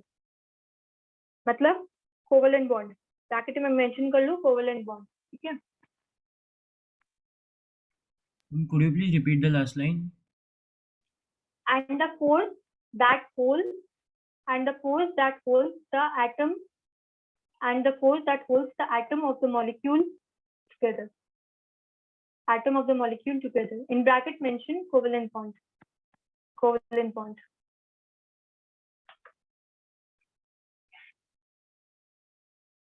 अभी देखो यहाँ पे जैसे मैंने HCl की आपसे बात की, तो HCl में क्या हुआ, HCl एक मॉलिक्यूल था, ठीक है. तो यहाँ पे इंटरेक्टिंग पार्टिकल क्या है, मॉलिक्यूल है. अगर मैं यहाँ पर मान लो, आपको पता है जो नोबल गैसेस होते हैं वो सिंगल एटम होते हैं, ठीक है, वो मोनो एटॉमिक होते हैं, वहां पे कोई मॉलिक्यूल नहीं फॉर्म करते. तो अगर मैं यहाँ पे मान लो लेती हूँ आर्गन, ठीक है, और यहाँ पर एक और ले लूँ आर्गन, तो इनके बीच में मतलब ये एक एटम हो गया, ये एक एटम हो गया. तो अगर इनके बीच में कोई फोर्स ऑफ अट्रैक्शन लग रहा है तो that is also inter atomic force, ठीक है. तो वहां पर हमने कहा है ना interacting particle, we have mention atom और मॉलिक्यूल. तो मतलब एटम हो सकता है और मॉलिक्यूल, मतलब एटम का मतलब जैसे हमने ये नोबल गैस को ले लिया, मॉलिक्यूल मतलब जैसे हमने HCl को ले लिया. अब H2 और एक और H2 के बीच में जो फोर्स लगेगा वो हो जाएगा हमारा उस तरह से इंटर मॉलिक्यूलर फोर्स, ठीक है. तो यहाँ पर हम लोग जो बात कर रहे हैं वो यहाँ पर हम बात कर रहे हैं मॉलिक्यूल्स के बीच की, मतलब हमें यहाँ पर आयनिक बॉन्ड को और कोवेलेंट बॉन्ड वाले फोर्सेस को कंसिडर नहीं करना है, ठीक है. तो अब किसको कंसिडर करना है, किसको स्टडी करना है, यहाँ पर हम लोग इन फोर्सेस को जो बात करते हैं, इन फोर्सेस का एक नाम है, इस फोर्स को हम लोग कहते हैं वैन डर वाल्स फोर्सेस. क्या बोलते हैं, वैन डर वाल्स फोर्सेस. नाम सुना है क्या, VANDERWALL, van der Waals force, van der Waals force, ठीक है. तो वैन डर वाल जो है ये है आपका इंटरमॉलिक्यूलर फोर्स ऑफ अट्रैक्शन. क्या है ये आपका, ये है आपका इंटरमॉलिक्यूलर फोर्स ऑफ अट्रैक्शन. लिख लो इसको, वैन डर वाल्स फोर्स, या फिर this is known as intermolecular force of attraction. Intermolecular force of attraction, ठीक है. अब क्या होता है, वैसे तो वैन डर वाल फोर्स जब आप आयोनिक फोर्स अपना मतलब आयनिक बॉन्ड और कोवेलेंट बॉन्ड वाले फोर्सेस से कंपेयर करोगे ना, ये फोर्स उसके कंपैरिजन में तो वीक होता है, ठीक है, बट इसका भी अपना एक एग्जिस्टेंस है, ठीक है. तो वैन डर वाल फोर्स को समझने के लिए हमें पढ़ना है एक और टर्म, उस टर्म का नाम है हमारा डाइपोल. क्या बोलते हैं उसको, डाइपोल. इससे पहले आपने ये टर्म नहीं पढ़ा होगा, डाइपोल. तो डाइपोल को समझने के लिए मतलब वैन डर वाल्स फोर्सेस या इंटरमॉलिक्यूलर फोर्सेस को पढ़ने के लिए हमें पहले समझना है डाइपोल. और डाइपोल को समझने के लिए मैं यहाँ पर कोवेलेंट बॉन्ड को दो तरह से क्लासिफाई कर रही हूँ, ठीक है. कोवेलेंट बॉन्ड में दो तरह की क्लासिफिकेशन हो सकती है, एक हो सकती है पोलर और दूसरी हो सकती है हमारी नॉन पोलर, ठीक है. तो पोलर और नॉन पोलर में मैम डिफरेंस क्या होता है. अच्छा, पोलर से क्या समझ में आता है, पोलर मतलब कुछ वहां पे क्या होगी, पोलैरिटी. पोलैरिटी का मतलब क्या हो गया, चार्ज. पोलर का मतलब हो गया ये क्या होते हैं, चार्ज होते हैं, दे आर चार्ज्ड. अब आप बोलोगे कि मैम यहाँ पर तो आयनिक बॉन्ड में चार्ज होता है, बट ये तो कोवेलेंट बॉन्ड है, कोवेलेंट बॉन्ड में चार्ज कैसे आया, ठीक है. तो देखो दुनिया में जो भी कंपाउंड है वो प्योरली आयनिक नहीं होंगे और वो प्योरली कोवेलेंट नहीं होंगे, ठीक है. तो ये जो कोवेलेंट बॉन्ड्स जो होते हैं इनमें भी स्लाइट आयनिक चार्ज आता है, और वो कैसे आता है उसी को हम लोग पहले समझते हैं, और उसके बाद हम देखेंगे इंटरमॉलिक्यूलर फोर्स क्या होते हैं या वैन डर वाल्स फोर्सेस क्या होते हैं, ठीक है. तो ये जो चार्ज आता है कोवेलेंट बॉन्ड पे, जिन कोवेलेंट बॉन्ड में आपको चार्ज मिलता है उस टाइप के बॉन्ड को हम लोग कहते हैं पोलर, और जिसमें हम लोग को नहीं मिलता है उसको हम लोग कहते हैं नॉन पोलर, ठीक है. सॉरी, तो उसको दूसरे को हम लोग कहते हैं नॉन पोलर. तो सबसे पहले हम समझते हैं पोलर कोवेलेंट बॉन्ड क्या होता है, ठीक है. अब आप सबने देखा है कि tug of war, tug of war क्या होता है, टग ऑफ वॉर पता है ना, ये एक इंसान है, ये अपनी तरफ रस्सी खींच रहा है, ये एक इंसान है, ये अपनी तरफ इस रस्सी को खींचता है, ठीक है. तो टग ऑफ वॉर वाले गेम में क्या होता है, ये अपनी तरफ खींच रहा है, ये अपनी तरफ टाइप खींचता है, ठीक है, both are pulling this rope. अब क्या होगा, इस गेम में जीतेगा वही जो क्या होगा, इस रोप को अपनी तरफ अच्छी तरह से खींच लेगा, और ये पर्सन क्या होगा, इस रोप को उसको छोड़ना पड़ेगा या वो गिर जाएगा। ठीक है, मतलब वो इस पर्सन के टुवर्ड अट्रैक्ट होता जाएगा। तो उस तरह से यहाँ पर भी होता है। मान लो अगर मैं हाइड्रोजन की बात करूं और एक और हाइड्रोजन की बात करूं, तो आपको पता है इनके बीच में कैसा बॉन्ड है, इनके बीच में है मैम कोवेलेंट बॉन्ड, क्योंकि इन्होंने अपना अपना एक इलेक्ट्रॉन क्या किया है, शेयर किया है। अब क्योंकि ये हाइड्रोजन और ये हाइड्रोजन एक ही एटम है, तो क्या मैं ऐसा कह सकती हूँ कि दोनों ही ये जो शेयर्ड पेयर ऑफ इलेक्ट्रॉन है इसको इक्वल फोर्स से खींचेंगे? मतलब जितना इसका न्यूक्लियस जितना अच्छे से इसको अट्रैक्ट कर रहा है, उतने ही इक्वल ही फोर्स से ये वाले हाइड्रोजन एटम का न्यूक्लियस इसको अट्रैक्ट कर रहा होगा। Do you agree with me? Yes और नो? अमान, समझ में आया? मैं समझा नहीं। मैं बोल रही हूँ कि अगर हमारे पास दो हाइड्रोजन एटम है, ठीक है, ये हाइड्रोजन एटम है और ये हाइड्रोजन एटम है, इन दोनों के बीच में कौन सा बॉन्डिंग है? Covalent bond. कोवेलेंट बॉन्ड कैसे बना? शेयरिंग ऑफ इलेक्ट्रॉन से। मतलब इसने अपना इलेक्ट्रॉन इसके साथ शेयर किया और इसने अपना इसके साथ शेयर किया। अब क्या हुआ कि अब ये जो शेयरिंग हुई, तो ये जो इलेक्ट्रॉन पेयर शेयर हुआ, इसका मतलब ये जो इलेक्ट्रॉन है ये इसके न्यूक्लियस ने इसको अट्रैक्ट किया होगा, क्योंकि न्यूक्लियस क्या है, पॉजिटिवली चार्ज, और इलेक्ट्रॉन क्या है, नेगेटिवली चार्ज। उसी तरह से इसके न्यूक्लियस ने क्या किया होगा, ये जो शेयर्ड पेयर ऑफ इलेक्ट्रॉन है इसको अपनी तरफ खींचा होगा। यस और नो? तो मैं बोल रही हूँ अगर ये दोनों एटम एक जैसे हैं, सेम काइंड ऑफ एटम है, दोनों की स्ट्रेंथ सेम है, तो वो दोनों equal amount of force apply करेंगे। मतलब इलेक्ट्रॉन पेयर जो शेयर्ड पेयर ऑफ इलेक्ट्रॉन है उसको इक्वल तरीके से खींचेंगे, इक्वल अमाउंट ऑफ फोर्स से खींचेंगे। समझ में आया क्या अभी? Yes ma'am. तो अगर यहाँ पे दो पर्सन है, दोनों एक जैसे हैं, दोनों की स्ट्रेंथ एक ही है, एक ही क्लास को बिलोंग करते हैं, एक ही हेल्थ मतलब एक ही उनका मान लो सारी चीजें जो भी हम कह सकते हैं यहाँ पे कैरेक्टरिस्टिक सेम है, कि भाई स्ट्रेंथ भी सेम है, ऐसा नहीं कि भाई एक भाई अच्छा खासा तगड़ा इंसान है, एक बहुत वीक इंसान है, हमने सेम उसके लिए। तो यहाँ पर क्या होगा कि यहाँ पर ये जो टग ऑफ वॉर है ये मोस्ट प्रोबेबली ड्रॉ हो सकता है। मतलब यहाँ पर जो है दोनों इस रोप को क्या कर रहे हैं, इक्वल अमाउंट ऑफ फोर्स से खींच रहे हैं। ठीक है, अब आप सोचो यहाँ पर मैं हाइड्रोजन एटम चेंज करके, यहाँ पे जैसे मैंने लिया था HCl, मैंने एक हाइड्रोजन का एटम ले लिया और मैंने एक क्या किया, एक क्लोरीन का एटम ले लिया। अब ये जो शेयर्ड पेयर ऑफ इलेक्ट्रॉन है, ठीक है, एक एक इलेक्ट्रॉन जो शेयर हो रहा था, क्या अब भी ये इक्वल अमाउंट ऑफ फोर्स से खींचेगा? मतलब क्या हाइड्रोजन उतने ही फोर्स से खींच पाएगा या अट्रैक्ट कर पाएगा इस इलेक्ट्रॉन को जितने अच्छे से ये क्लोरीन कर रहा है? ऐसा अब नहीं होगा। ठीक है, ऐसा अब नहीं होगा। तो अगर ऐसा नहीं होगा, क्यों नहीं होगा, मैं अभी इसका रीजन बाद में बताती हूँ। पर अगर ऐसा नहीं होगा तो मुझे ये बताओ, अगर ये क्लोरीन जो होता है, क्लोरीन जो होता है ना, ये इसको ज्यादा खींचता है अपनी तरफ। ठीक है, क्यों खींचता है उसका रीजन अभी मैं समझाऊंगी आपको। पर ये बताओ, अगर ये क्लोरीन इस इलेक्ट्रॉन को अपनी तरफ ज्यादा खींचेगा तो इसके अराउंड जो इलेक्ट्रॉन का जो डिस्ट्रीब्यूशन है या इलेक्ट्रॉन की जो डेंसिटी है वो क्या थोड़ी देर के लिए मैं कह नहीं सकती वो इंक्रीज हो जाएगी? कहना है इससे मतलब मान लो ये क्लोरीन है, यस मैम। क्लोरीन के पास ये इलेक्ट्रॉन एक्स्ट्रा ज्यादा खिंच गया, तो इसका मतलब इसका जो इलेक्ट्रॉन का ये जो क्लाउड है या ये जो इलेक्ट्रॉन की डेंसिटी है ये क्या हो जाएगी, इट विल इंक्रीज। ठीक है, और हाइड्रोजन की टुवर्ड्स क्या हो जाएगी, इट विल डिक्रीज। तो इलेक्ट्रॉन क्योंकि यहाँ पर ज्यादा खिंचा, तो मैं ऐसा कह सकती हूँ कि यहाँ पर स्लाइट नेगेटिव चार्ज आ जाएगा और यहाँ पर स्लाइट पॉजिटिव चार्ज आ जाएगा। कैन आई से दैट जो शेयर्ड पेयर ऑफ इलेक्ट्रॉन है, मैंने बोला हाइड्रोजन एटम जो है वो उसको उतना तेजी से नहीं खींच पाएगा जितना अच्छे से ये क्लोरीन उसको अट्रैक्ट कर रहा है। ठीक है, तो अगर क्लोरीन इसको बहुत ज्यादा तरीके अच्छे से अट्रैक्ट कर पा रहा है तो इसका मतलब इसकी इलेक्ट्रॉन की जो डेंसिटी है वो बढ़ जाएगी। अब क्योंकि ये इलेक्ट्रॉन को अपने पास खींच रहा है, तो आपको पता है अगर एडिशन ऑफ इलेक्ट्रॉन है तो चार्ज क्या होता है, नेगेटिव, और कहीं पर रिमूवल या ऑफ इलेक्ट्रॉन है तो वहां पर चार्ज क्या होता है, पॉजिटिव। तुम ऐसा नहीं बोल रहे यहाँ पे कंप्लीटली नेगेटिव चार्ज आ गया या हाइड्रोजन पे कंप्लीटली पॉजिटिव चार्ज आ गया, पर हाइड्रोजन के ऊपर स्लाइट पॉजिटिव चार्ज आया और क्लोरीन के ऊपर स्लाइट नेगेटिव चार्ज आया। Do you agree with this? ये बात समझ में आई क्या आप लोगों को? Yes ma'am. राज, आपको आई समझ?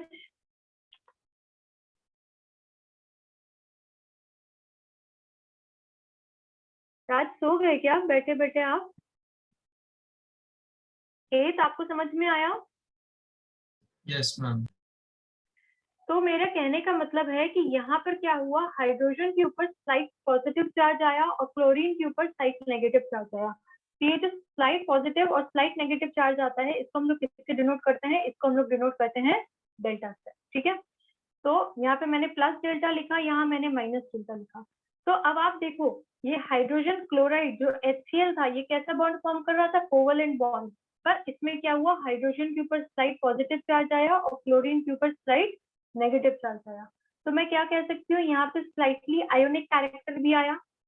तो इसी तरह के जो स्लाइट आयोनिक कैरेक्टर आया, इसी को हम लोग क्या कहते हैं, पोलर कोवेलेंट बॉन्ड। और जहाँ H2 के केस में ये कोई भी चार्ज नहीं आया, क्योंकि वहां पे इक्वल फोर्स से वो खींच रहा था इलेक्ट्रॉन, उसको हम लोग कहते हैं non polar covalent bond. Is that okay? Do you understand the difference between polar covalent bond and non polar covalent bond? Ma'am I understood the difference between polar and non polar, but ma'am यहाँ पे आपने जिस example देके समझा ये समझ में नहीं आया। आपने कहा पोलर चार्ज है, पोलर जो है, सॉरी बेटा, आपने लास्ट लाइन जो बोली वो एक बार फिर से बोलिए। मैम आपने बताया था पहले कि पोलर चार्ज पार्टिकल्स है, पोलर जो पोलर बॉन्ड फॉर्म करता है। हाँ बिल्कुल। तो मैम इसमें मेरे को समझ में नहीं आया कि आपने एग्जांपल देके कैसे समझाया हाइड्रोजन और क्लोरीन का। मैं एक बार फिर से रिपीट करती हूँ इस बात को आप लोगों के लिए, ठीक है, ध्यान से फिर से समझ, ठीक है। मैं यहाँ पर बोल रही हूँ कि ये जो HCl मॉलिक्यूल है, ठीक है, HCl एक कोवेलेंट बॉन्ड फॉर्म करता है। यहाँ पर हाइड्रोजन का एक इलेक्ट्रॉन क्लोरीन के एक इलेक्ट्रॉन के साथ शेयर होता है, ठीक है। अब क्या हो रहा है, ये जो क्लोरीन है, क्लोरीन की इलेक्ट्रॉन को अट्रैक्ट करने की जो एबिलिटी होती है, इसी को हम लोग कहते हैं इलेक्ट्रोनेगेटिविटी। ठीक है, क्या बोलते हैं इसको, इलेक्ट्रोनेगेटिविटी। एक टर्म आई जो मैं आप लोग को बताना चाह रही थी, उसका एक्सप्लेनेशन वो है इलेक्ट्रोनेगेटिविटी। ठीक है, तो इससे क्या होगा, ये एक ऐसी एबिलिटी है, ठीक है, सेकेंड। तो इलेक्ट्रोनेगेटिविटी जो होती है, ये क्या करती है, electronegativity is the tendency of a molecule to attract electron. क्या है, टेंडेंसी टू अट्रैक्ट इलेक्ट्रॉन। ठीक है, तो tendency to electron to attract electron जो होती है, ये हाइड्रोजन और क्लोरीन में अगर मैं कंपेयर करूं, तो क्लोरीन की इलेक्ट्रोनेगेटिविटी हाइड्रोजन से क्या होती है, ज्यादा होती है। ठीक है, इसका मतलब ये जो क्लोरीन है, ये क्या करेगा, इलेक्ट्रॉन को अपनी तरफ खींचेगा। ठीक है, अब आपको पता है क्लोरीन की वैलेंस शेल में 1 2 3 4 5 6 7 है। ठीक है, और यहाँ पर उसने क्या किया, एक हाइड्रोजन के साथ अपना ये मॉलिक्यूल क्या किया, शेयर किया। अब क्या होगा, अगर इसकी इलेक्ट्रोनेगेटिविटी ज्यादा है तो क्या करेगा, ये हाइड्रोजन वाले मॉलिक्यूल को भी कहेगा भाई मेरे पास आ जाए। ठीक है, मतलब ये अपनी तरफ इसको अट्रैक्ट करना चाहेगा। और अगर ये अपनी तरफ इसको अट्रैक्ट करना चाहेगा, इसका मतलब इसका जो ये इलेक्ट्रॉन का जो नंबर है, या थोड़ी देर के लिए जो इलेक्ट्रॉनिक चार्ज है, वो क्या होगा, बढ़ जाएगा, क्योंकि इलेक्ट्रॉन क्या कर रहा है, इसकी तरफ जा रहा है। ठीक है, टग ऑफ वॉर में क्या होगा, टग ऑफ वॉर में अगर रोप मेरी तरफ आने लगी और सामने से मेरे सामने मान लो राज बैठे हुए हैं और राज को मैंने इस साइड खींच लिया, तो उस टाइम क्या लगेगा, आप लोग को लगेगा अरे नहीं नहीं मैम जीतने वाली है। ठीक है, तो आपको लगेगा कि ये जो चार्ज है ये मतलब मैं जीतने वाली हूँ उस टाइम। तो उसी तरह से अगर ये इलेक्ट्रॉन को ये क्लोरीन एटम अपनी साइड खींच रहा है, इसका मतलब उस टाइम पे क्या होगा, इसके ऊपर स्लाइट नेगेटिव चार्ज आएगा, क्योंकि ये इलेक्ट्रॉन क्या है, इसके टुवर्ड्स जा रहा है। और कहीं पर जब इलेक्ट्रॉन अट्रैक्ट होता है, वहां पर क्या होता है, चार्ज क्या होता है, नेगेटिव आता है। और अगर हाइड्रोजन के पास से ये इलेक्ट्रॉन जा रहा है, तो आपको पता है वहां पर क्या होता है, पॉजिटिव चार्ज आ रहा है। पर कंप्लीट पॉजिटिव चार्ज आ रहा है, आंसर इज नो। यहाँ पर क्या आ रहा है, स्लाइट पॉजिटिव चार्ज आ रहा है। तो ये क्या हो गया हमारा, स्लाइट पॉजिटिव चार्ज, और ये हो गया हमारा स्लाइट नेगेटिव चार्ज। अभी मेरी बात समझ में आई क्या आपको? Yes ma'am. ठीक है, ठीक है, तो अभी मेरे को इसमें जो समझाना था वो यही था कि बेटा HCl में हाइड्रोजन की इलेक्ट्रॉन को अपनी तरफ अट्रैक्ट करने की टेंडेंसी इतनी नहीं है जितनी क्लोरीन की है। तो क्लोरीन क्या करेगा, इस इलेक्ट्रॉन को अपनी तरफ अट्रैक्ट करेगा, और हाइड्रोजन क्या करेगा, उतनी तेजी से अट्रैक्ट नहीं करेगा। तो क्योंकि ये इलेक्ट्रॉन क्लोरीन की तरफ खिंच के जा रहा है, इसलिए इसके ऊपर स्लाइट नेगेटिव चार्ज आएगा, और हाइड्रोजन के पास से जा रहा है, इसलिए इसके ऊपर स्लाइट पॉजिटिव चार्ज आएगा। ठीक है, अभी मेरी बात समझे? तो इस टाइप के मॉलिक्यूल्स को हम लोग कहते हैं पोलर कोवेलेंट बॉन्ड या पोलर मॉलिक्यूल। ठीक है, अब क्या होता है, इसी की वजह से क्या होता है, ये जो मतलब कि ये कोई मॉलिक्यूल है, ये कितना ज्यादा पोलराइज हो पाएगा या कितना नहीं हो पाएगा, उसको हम लोग डिफाइन करते हैं किससे, डाइपोल मोमेंट से। मतलब कि इनकी अट्रैक्शन की टेंडेंसी कितनी ज्यादा है कि यहाँ से ये चार्ज क्लोरीन अपने पास कितनी तेजी से खींच रहा है, वो किस बात पर डिपेंड करेगा, उसी को हम लोग कहते हैं पोलराइजेशन। और वो किस पर डिपेंड करता है, वो डिपेंड करता है हमारा डाइपोल मोमेंट पे। ठीक है बेटा, समझते जाना, अभी लिखना कुछ नहीं, ठीक है, बस समझ लो अभी लेक्चर, ठीक है। तो उसको हम लोग कहते हैं डाइपोल मोमेंट। तो डाइपोल मोमेंट जो होता है वो हमें बताता है कि ये जो चार्ज है ये इनके बीच में कितनी तेजी से अट्रैक्शन है। ठीक है, अभी मैं इंटरमोलिकुलर फोर्सेस में एंटर नहीं करी हूँ, ठीक है, अभी केवल हाइड्रोजन और क्लोरीन के बीच की बात हो रही है। ठीक है, तो यही जो होता है इसी को हम लोग कहते हैं, ये जो चार्ज इनके ऊपर आया इसी चार्ज को हम लोग कह देंगे एक तरह से, क्या है ये है इलेक्ट्रिक डाइपोल। क्या है, इलेक्ट्रिक डाइपोल। और अगर हम लोग को इसको किसी क्वांटिटी के फॉर्म पे बताना है तो उसको हम लोग क्या कहते हैं, डाइपोल मोमेंट। तो यहाँ पर जो चार्ज आया उसको आप समझो एक तरह से वो क्या है, डाइपोल है, that is known as electric dipole. और इसको अगर हम लोग को क्वांटिफाई करना है कि कितना चार्ज है या कितना चार्ज नहीं है, कितनी तेजी से ये लोग एक दूसरे को अट्रैक्ट कर रहे हैं, तो उसको हम लोग करते हैं किससे डिफाइन, डाइपोल मोमेंट से। ठीक है, तो आप लोगों को यहाँ पर पोलर और नॉन पोलर कोवेलेंट बॉन्ड्स के बीच का डिफरेंस समझ में आया कि कोवेलेंट बॉन्ड्स भी हमारे पोलैरिटी रख सकते हैं और नहीं भी रख सकते हैं। यस और no? Yes ma'am. Yes ma'am. Okay, ठीक है, ठीक है, एक काम करो, तो अच्छा ऐसा किस किस के दिमाग में आया कि मैम नहीं नहीं चलो अभी मैं उसके बारे में बात नहीं करूंगी वरना मेरा इंटरमोलिकुलर फोर्सेस रह जाएगा। ठीक है, तो इंटरमोलिकुलर फोर्सेस में हम लोग अब एंटर करते हैं, राइट डाउन, लिखो अब। अच्छा, ये इलेक्ट्रोनेगेटिविटी और जो मैंने पोलर कोवेलेंट बॉन्ड और नॉन पोलर बताया, ये इसके बारे में लिखना है आप लोगों को, लिखना चाहोगे या नहीं, मैं डायरेक्टली आगे बढ़ूं, एज पर योर विश। अभी आपकी विश है, बाद में मेरी विश होगी। ठीक है, बताओ जल्दी जल्दी से क्या करना है। के बारे में लिखवा दो। लिखवा दूं? ठीक है, यस मैम। एक काम करो ठीक है, एक चीज लिख लो, लिख लो, write down atoms, write down the next point, write down atoms combine to achieve, atoms combine to achieve noble gas configuration, atoms combine to achieve noble gas configuration either by first point, transferring valence shell electron, transferring valence shell electron, transfer करेंगे तो कैसा bond होता है, ionic bond. Bracket में लिख लो, transfer of valence shell electron के bracket में लिख लो ionic bond, ionic bond. Second point लिख लो इसी का, लिखा था ना आइदर के बाद, फर्स्ट पॉइंट में इलेक्ट्रोस्टैटिक फोर्स और सेकेंड में लिख लो either by sharing of electron, वो और बाय शेयरिंग ऑफ इलेक्ट्रॉन और शेयरिंग ऑफ इलेक्ट्रॉन। तो इसमें लिख लो आप लोग कोवेलेंट बॉन्ड, कोवेलेंट बॉन्ड। ठीक है, लिखो when atoms, next point,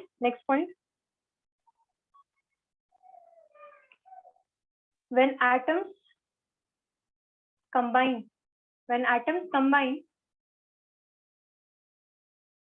by sharing of electrons, when atoms combine by sharing of electrons,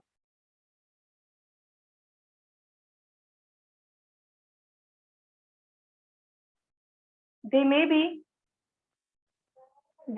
polar, they may be polar or non-polar. When atoms combine by sharing of electrons, they may be polar or non-polar. ठीक है ma'am एक बार last line repeat करो ना। when atoms combine by sharing of electrons,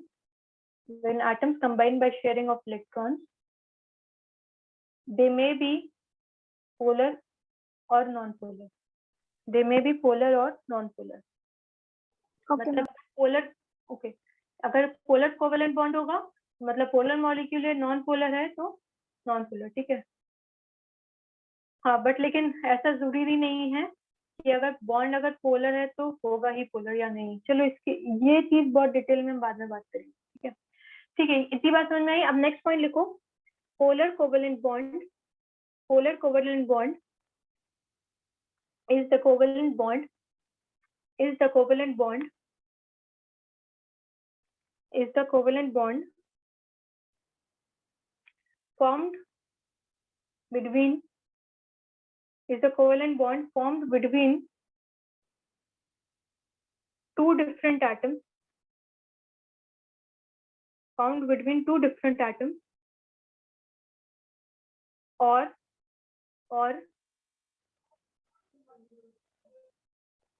atoms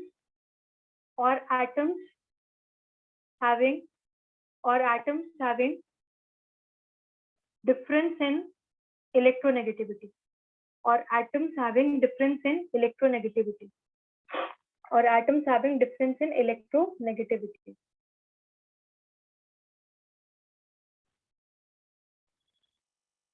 इसमें क्या होता है, electron pair जो होता है that is not equally attracted. लिखना है तो लिख लो ब्रैकेट में, एक और इसी में फर्दर लिख लो आगे ब्रैकेट में, in bracket write down electron pair is not equally attracted. Electron pair is not equally attracted. Next point लिखिए, नेक्स्ट पॉइंट लिखिए। अभी क्या पोलर लिख लिया, नेक्स्ट लिखो non polar covalent bond. Non polar covalent bond, the covalent bond formed between the covalent bond formed between the same kind, the covalent bond formed between the same kind of atoms. The covalent bond formed between the same kind of atoms.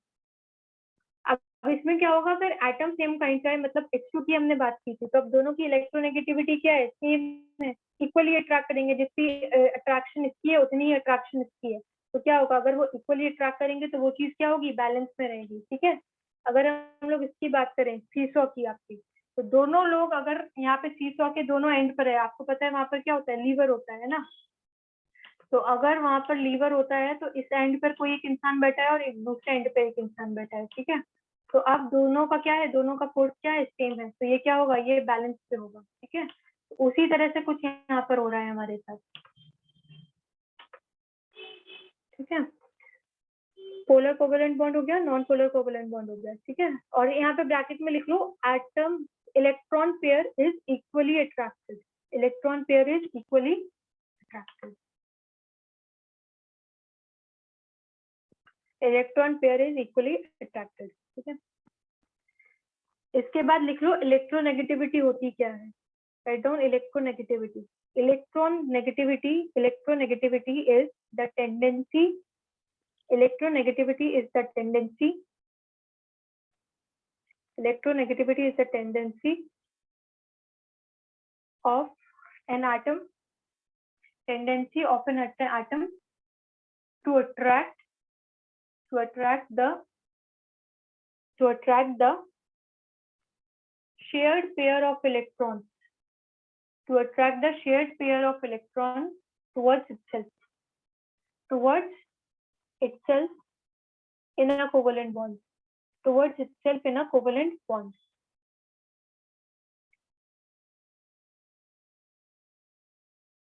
ठीक है, तो जो ज्यादा electronegative होगा वो electron को अपनी तरफ खींचेगा, या जो कम इलेक्ट्रोनेगेटिव होगा वो इलेक्ट्रॉन को अपनी तरफ खींचेगा।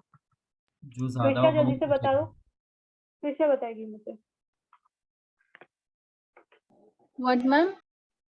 आई आस्क कि अगर इलेक्ट्रॉन पेयर जो शेयर हो रहा है तो जिसकी इलेक्ट्रोनेगेटिविटी ज्यादा है वो electron pair, shared electron pair को अपनी तरफ खींचेगा ज्यादा तेजी से, या जिसकी इलेक्ट्रोनेगेटिविटी कम है। मैम जिसकी इलेक्ट्रोनेगेटिविटी ज्यादा है वो। हाँ करेक्ट, तो जिसकी इलेक्ट्रोनेगेटिविटी ज्यादा है वो इलेक्ट्रॉन पेयर को क्या होगा, शेयर्ड पेयर ऑफ इलेक्ट्रॉन को अपनी तरफ ज्यादा तेजी से खींचेगा, ठीक है। तो उसकी वजह से क्या होगा, उसकी वजह से उसकी इलेक्ट्रॉन डेंसिटी बढ़ जाएगी, मतलब इलेक्ट्रॉन बढ़ जाएंगे थोड़ी देर के लिए, तो उसकी वजह से उसके ऊपर स्लाइट नेगेटिव चार्ज आएगा और दूसरे वाले एटम के ऊपर स्लाइट पॉजिटिव चार्ज आएगा, ठीक है। और इसी की वजह से हमारा क्या होता है, डाइपोल बनता है। इसी को हम लोग कहते हैं जो पार्शियली चार्ज आया, इनके ऊपर ये जो पार्शियल चार्ज आया यही हो गया हमारा डाइपोल, ठीक है। ओके, समझ में आया? Yes ma'am. हाँ लिख लो, मैम। लिखो नेक्स्ट पॉइंट लिखो। such molecules such molecules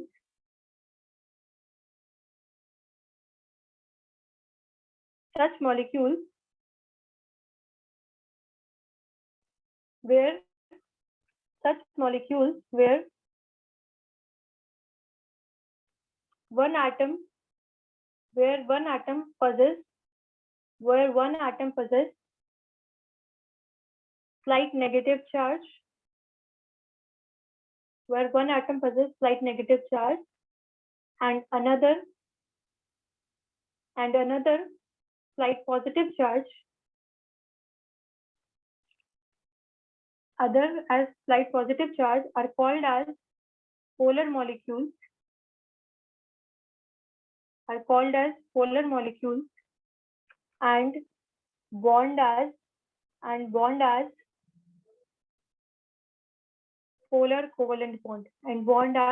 covalent bond, अच्छा, तो अब देखो ये जो चार्ज है अब इन एटम्स पे आया, तो इनके बीच में कुछ ना कुछ एटम्स के बीच में, H और Cl के एटम में बीच में कुछ ना कुछ डिस्टेंस तो होगी ना, ऐसा थोड़ी ना होगा दोनों एक दूसरे में जाके एकदम ही मिल जाएंगे, ठीक है। शेयरिंग कर रहे हैं तो इन दोनों के न्यूक्लियस के बीच में, इन दोनों के एटम्स के बीच में क्या है, कुछ डिफरेंस होता है, ठीक है, कुछ डिस्टेंस होती है, ठीक है।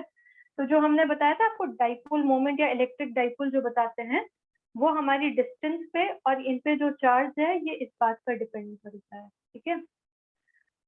लिख लो next point, such molecules, next point write down, such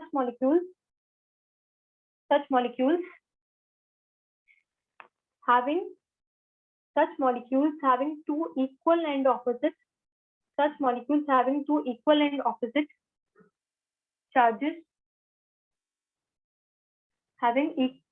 and opposite charges, separated by a certain distance, are called as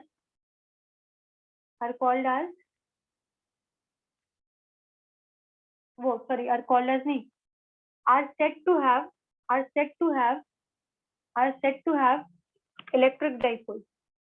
to have electric dipole, ठीक है।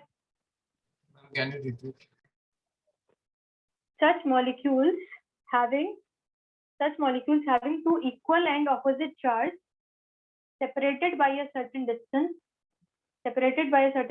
are said to have electric dipole, ठीक है। अब नेक्स्ट हेडिंग लिख लो, वैंडरवाल forces,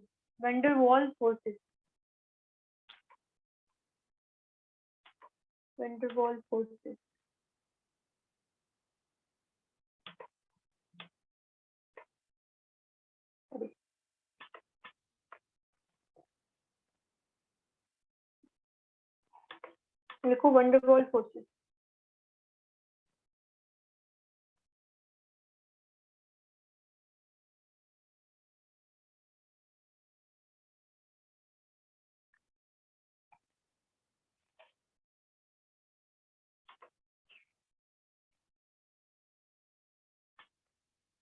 तो van der Waals forces जो होते हैं, हमने अभी देखा जो इंटरमोलिकुलर फोर्सेस होते हैं वो क्या हो सकते हैं, वो अट्रैक्शन के लिए भी हो सकते हैं, वो रिपल्शन भी हो सकते हैं, ठीक है। तो वंडरवॉल फोर्सेस की बात करें तो this is intermolecular force of attraction, लिख लो ब्रैकेट में, इंटरमोलिकुलर फोर्स ऑफ अट्रैक्शन, ठीक है। एक साइंटिस्ट थे, ठीक है, जिनका सरनेम वंडरवॉल आता था, ठीक है। तो उनको हमने ऑनर करने के लिए इस कोर्स का नाम वंडरवॉल लिखा, क्योंकि इन्होंने वंडरवॉल फोर्सेस की वजह से बताया कि जो हमारे रियल गैसेस होते हैं और आइडियल गैसेस होते हैं, इनके बीच में, मतलब जो हमें पता है आइडियल गैस जो होती है वो आइडियल गैस इक्वेशन को फॉलो करती है, बट रियल गैसेस ऐसा नहीं करते।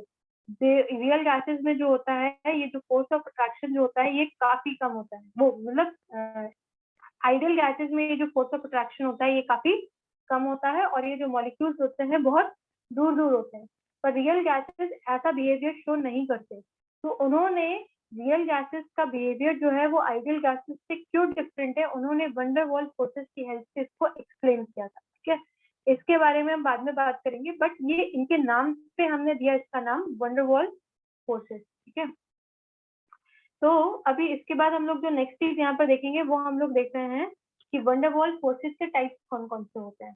तो वंडर वॉल फोर्सेस में आपने लिखा है इंटरमॉलिक्यूलर फोर्स ऑफ अट्रैक्शन, यहाँ के नेक्स्ट यहाँ पर लिख लो types of van der Waals forces, इसके टाइप्स सिंपली लिख लो टाइप्स। टाइप्स में राइट डाउन फर्स्ट डिस्पर्शन और लंडन फोर्सेस। क्या है डिस्पर्शन और लंडन फोर्सेस, डिस्पर्शन और लंडन फोर्सेस, डिस्पर्शन और लंडन फोर्सेस। टाइप में फर्स्ट है डिस्पर्शन और लंडन फोर्सेस। देखो अब क्या हुआ, डिस्पर्शन और लंडन फोर्सेस में क्या होता है, जैसे अब आपको पता है कि ये जो आर्गन है, ठीक है, या आपका जो हीलियम है, ये सारे क्या है नोबल गैसेस हैं। ठीक है, ये नोबल गैसेस है, तो इनके बीच में क्या होता है, इसमें मतलब ये अपने सिंगल एटम में एग्जिस्ट करते हैं। ठीक है, मतलब डायटोमिक नहीं है, दे आर ओनली मोनोटॉमिक। इसके बाद अगर मैं बात करूं, मान लो H2 की बात करूं, तो H2 भी क्या है डायटोमिक है, पर इसमें भी क्या है कोई भी चार्ज नहीं है, मतलब ये सारे क्या है हमारे नॉन पोलर होते हैं। ठीक है, मतलब इसकी बात करूं तो ये नॉन पोलर। तो ये जो हम हैं या फिर जो हमारे मोनोटॉमिक गैसेस हैं, ठीक है, मतलब मोनोटॉमिक या जो हमारे नोबल गैसेस हैं, इन सबके केस में क्या होता है, आप देखो कि यहाँ पर कोई चार्ज नहीं है। ठीक है, पर लेकिन अगर मैं कहूँ थोड़ी देर के लिए तो ऐसा हो सकता है ना कि मान लो यहाँ पर हमारा ये जो हाइड्रोजन है, या फिर मान लो यहाँ पर एक कोई एटम ए है। ठीक है, मैं नाम नहीं देती, मान लो ये मेरा कोई एक ए एटम है, यहाँ पर मेरा कोई एक एटम है बी। ठीक है, अब क्या हो सकता है, थोड़ी देर के लिए ऐसा हो सकता है, ये जो इसके इलेक्ट्रॉन है ये हमें पता है जो भी आउटर शेल में होते हैं ये क्या होते हैं, they are in moving state, move कर रहे हैं इसके न्यूक्लियस के वॉल। अब इसी तरह से जो बी के एटम है वो भी अपनी जगह पे मूव करते रहते हैं।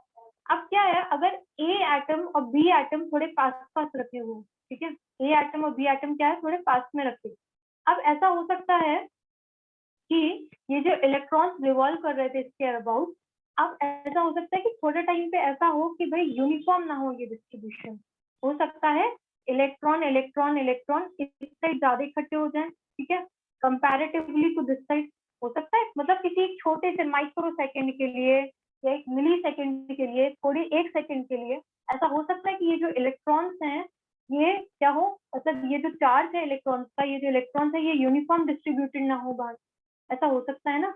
अगर मैं आप लोगों से बोलूं कि भाई एक सर्कल बनाओ और भाई मतलब गोल गोल घूमो, तो ऐसा हो सकता है कि भाई अगर एक का इसका पेस थोड़ा चेंज हो गया और इसका पेस थोड़ा ज्यादा हो गया तो इनके बीच में गैप आ सकता है ना। तो उस टाइम पे ऐसा होगा कि इलेक्ट्रॉन इस साइड तो ज्यादा है, पर उस टाइम पे इस साइड पे ये जो इलेक्ट्रॉन है यहाँ पर ये इस साइड कम है। यस और नो, हो सकता है ना ऐसा। Yes ma'am, yes ma'am. तो ये जो मैं बात कर रही हूँ ये किसी एक मोमेंट की बात कर रही हूँ। ठीक है, तो किसी एक पर्टिकुलर मोमेंट में ऐसा हुआ, तो अगर किसी पर्टिकुलर मोमेंट में ऐसा हुआ तो ऐसा नहीं हो जाएगा कि एटम का ए का जो ये जो पार्ट है, एटम ए का जो पार्ट है इस साइड स्लाइटली नेगेटिव हो जाए और इस साइड स्लाइट पॉजिटिव हो जाए, स्लाइट एक पर्टिकुलर मोमेंट पे। ठीक है, माइक्रो सेकेंड मिली सेकेंड के लिए मान लो। ठीक है, हो सकता है कि यहाँ पर क्या हुआ, इलेक्ट्रॉन्स जो होते हैं वो मूव कर रहे थे तो इस तरह से मूव किए कि यहाँ पे लेफ्ट साइड इलेक्ट्रॉन्स जो है वो इकट्ठा हो गए या ज्यादा थे compare to on the right side. तो मैंने कहा अगर ऐसा है इसका मतलब है ये वाला जो पार्ट है ये साइड नेगेटिव चार्ज आ जाएगा, यहाँ पे साइड पॉजिटिव चार्ज आ जाएगा। ठीक है, थोड़ी देर के लिए मान लो ऐसा हुआ, और अगर किसी पर्टिकुलर मोमेंट पे ऐसा हुआ तो उस टाइम पे इसके बगल में कौन सा एटम रखा हुआ है, एटम है इसके बी।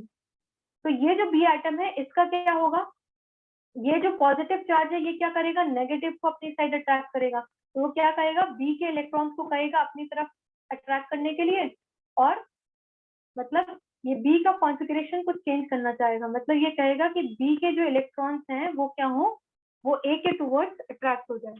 बताती हूँ, एक minute.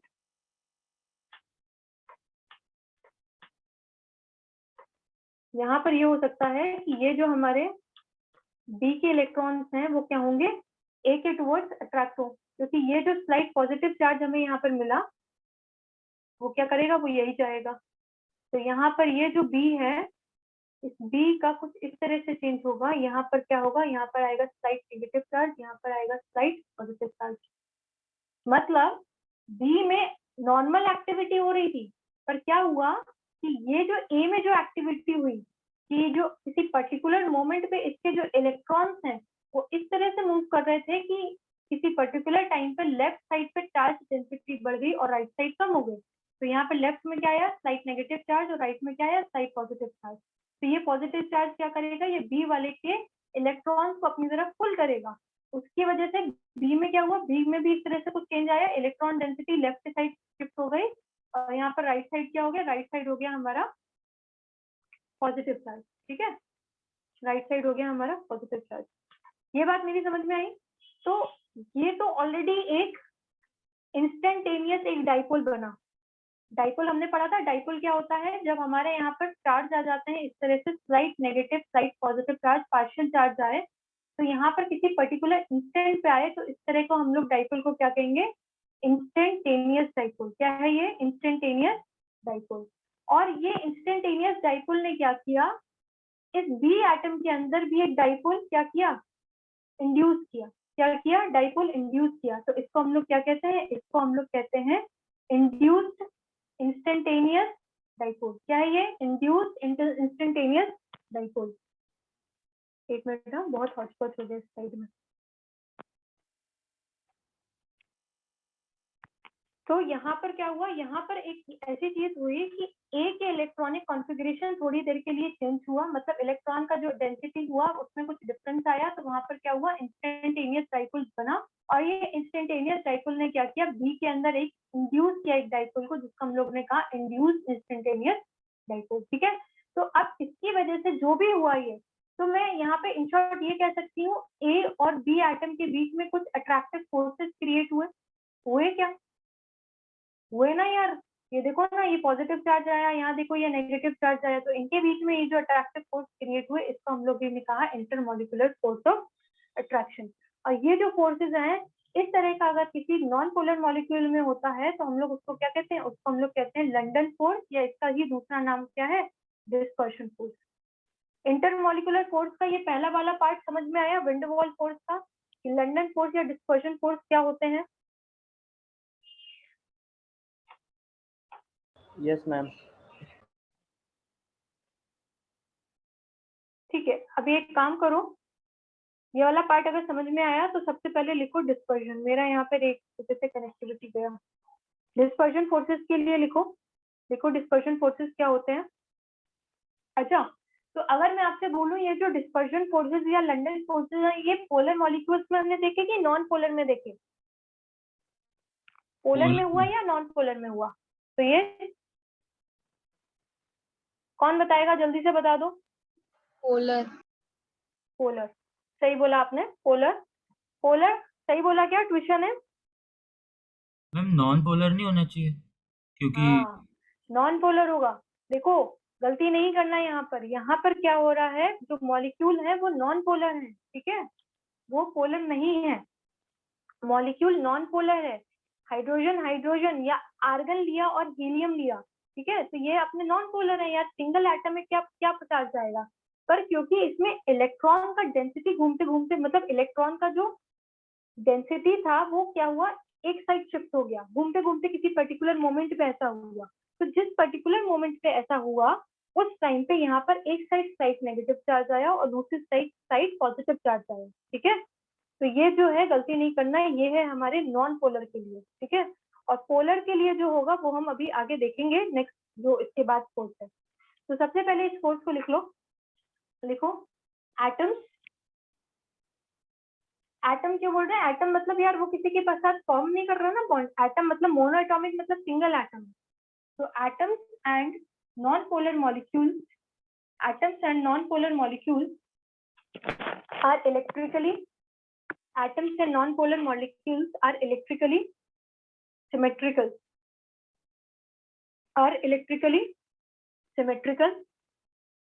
And they have no dipole moment.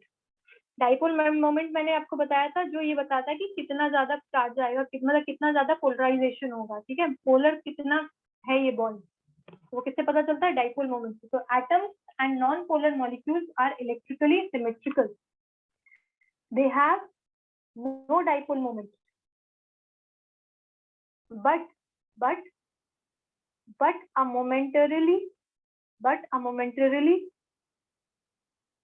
but a momentarily dipole may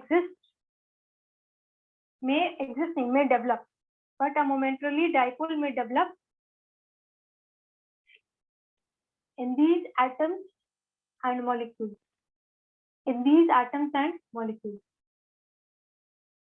ठीक है. तो अगर मैं O2 की बात करूं, N2 की बात करूं, H2 की बात करूं, या अपने ये हीलियम, आर्गन, नियॉन, क्रिप्टॉन, इन सब की बात करूं, तो इन सब पे जो फोर्स, अगर इनकी वजह से इनमें आपस में जो फोर्स आएगा वो कैसा फोर्स होगा? डिस्पर्शन फोर्स या लंडन फोर्स. अच्छा, आपने बोला था कि मैम गैसेस लिक्विफाई हो सकते हैं, तो हम ऑक्सीजन को लिक्विफाई कर सकते हैं, ठीक है. नाइट्रोजन को कर सकते हैं, लिक्विड नाइट्रोजन होती है हमारे पास. तो हम लिक्विफाई कर रहे हैं, इसका मतलब कि मैम ये जो गैसेस दूर थी, इनके बीच में कोई ना कोई फोर्स ऑफ अट्रैक्शन एग्जिस्ट करता है, जिसकी वजह से ये पास में आई. अगर ये फोर्स ऑफ अट्रैक्शन जो हमने लंडन फोर्सेस देखे, अगर ये नहीं होते तो क्या ये पास आ पाते मॉलिक्यूल? ठीक है, आप खुद सोचो, अगर आप इसको लिक्विफाई कर रहे हो, मतलब आप मॉलिक्यूल्स को पास ला रहे हो, और मॉलिक्यूल्स पास तो तभी आएंगे ना अगर वहां पे अट्रैक्टिव फोर्स होगा. तो ये जो अट्रैक्टिव फोर्स है, यही फोर्स आपका कौन सा इन गैसेस में? यही है आपका डिस्पर्शन फोर्स. ठीक है, तो इसके एग्जाम्पल लिख लो. O2, N2, H2, O2, N2, H2 and noble gases can be liquefied, which suggests that O2, N2, H2 and noble gases can be liquefied, which suggests that some intermolecular force of attraction,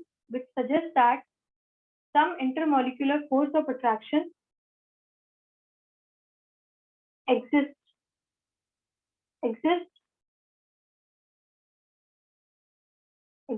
ठीक है. तो अच्छा, हमने यहाँ पे atom A और atom B का ये जो पूरी कहानी देखी, इसको लिखना है क्या कि ये अंडरस्टूड है, जैसा आप बोलो?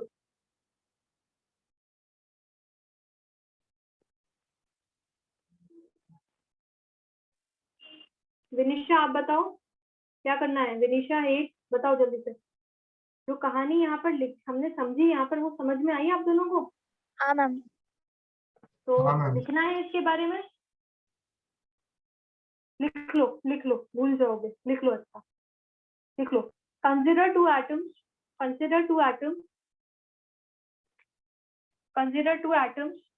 of noble gas.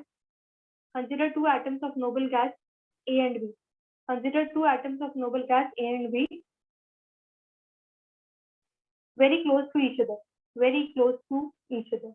ठीक है. Each atom is uncharged. Noble gas है तो आपको पता है कि वहां पर कोई चार्ज नहीं है. ठीक है. Each atom is uncharged, full stop. Now due to the motion of electrons,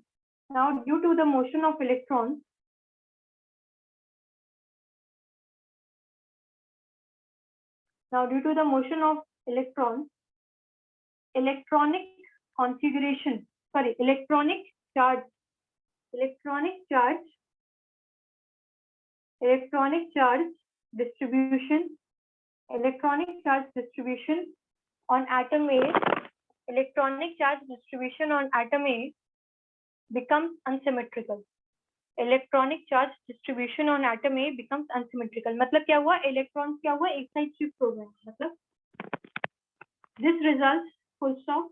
इसका लिख लो. This results in the development of instantaneous dipole.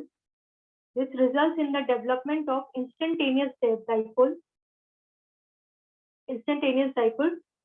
Bracket में मेंशन कर सकते हो temporary dipole. Temporary dipole. Temporary dipole on atom A. On atom A. On atom A. Instantaneous है मतलब बहुत छोटे टाइम के लिए, किसी पर्टिकुलर इंस्टेंट के लिए. ठीक है, full stop. On atom A के बाद full stop. this instantaneous dipole induces this instantaneous dipole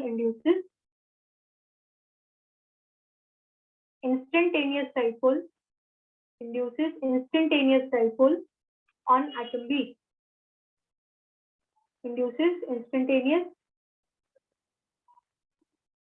dipole on atom B. ठीक है, तो ये जो इंस्टेंटेनियस डाइपोल इंड्यूस हुआ इसको हम लोग क्या कहते हैं, इंड्यूस्ड इंस्टेंटेनियस डाइपोल. ठीक है, अब इसकी वजह से क्या होगा, उनके बीच में एक फोर्स ऑफ अट्रैक्शन लगेगा. ठीक है, hence a force of attraction exists between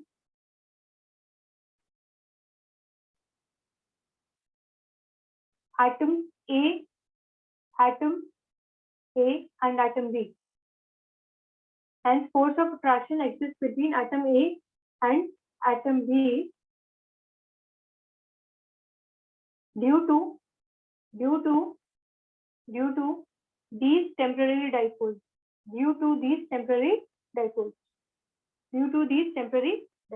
ठीक है, known as, इस फोर्स को हम लोग क्या कहते हैं, इसी को हम लोग कहते हैं लंदन फोर्स या डिस्पर्शन फोर्स. लंदन फोर्स और dispersion force, known as London force और डिस्पर्शन फोर्स. ठीक है,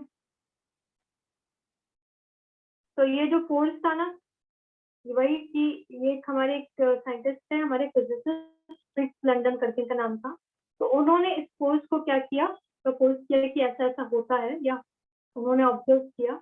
तो क्योंकि ये उनका प्रपोजल था तो इसलिए उनके नाम पर हमने इन फोर्सेस का नाम लंदन फोर्सेस था. ठीक है, अंडरस्टूड है क्या ये बात आप लोगों को? एक Yes, काम करो, यस मैम. उसके बाद वहां पर मेरा नेट कनेक्ट हो जाए. चलो वहां पे थोड़ी सी स्पेस छोड़ो, वहां पर एक थोड़ा सा स्पेस छोड़ दो, मैं उसका एक डायग्राम बनाऊंगी आपको बाद में. ठीक है, जो मैंने एटम ए और एटम बी का वहां पे बनाया था वो मैं फिर से बनाती हूँ. वहां पे थोड़ा सा स्पेस छोड़ देना. ठीक है, 3-4 लाइन का. उसका नेक्स्ट लिखो डाइपोल फोर्सेस. नेक्स्ट लिखो डाइपोल फोर्सेस.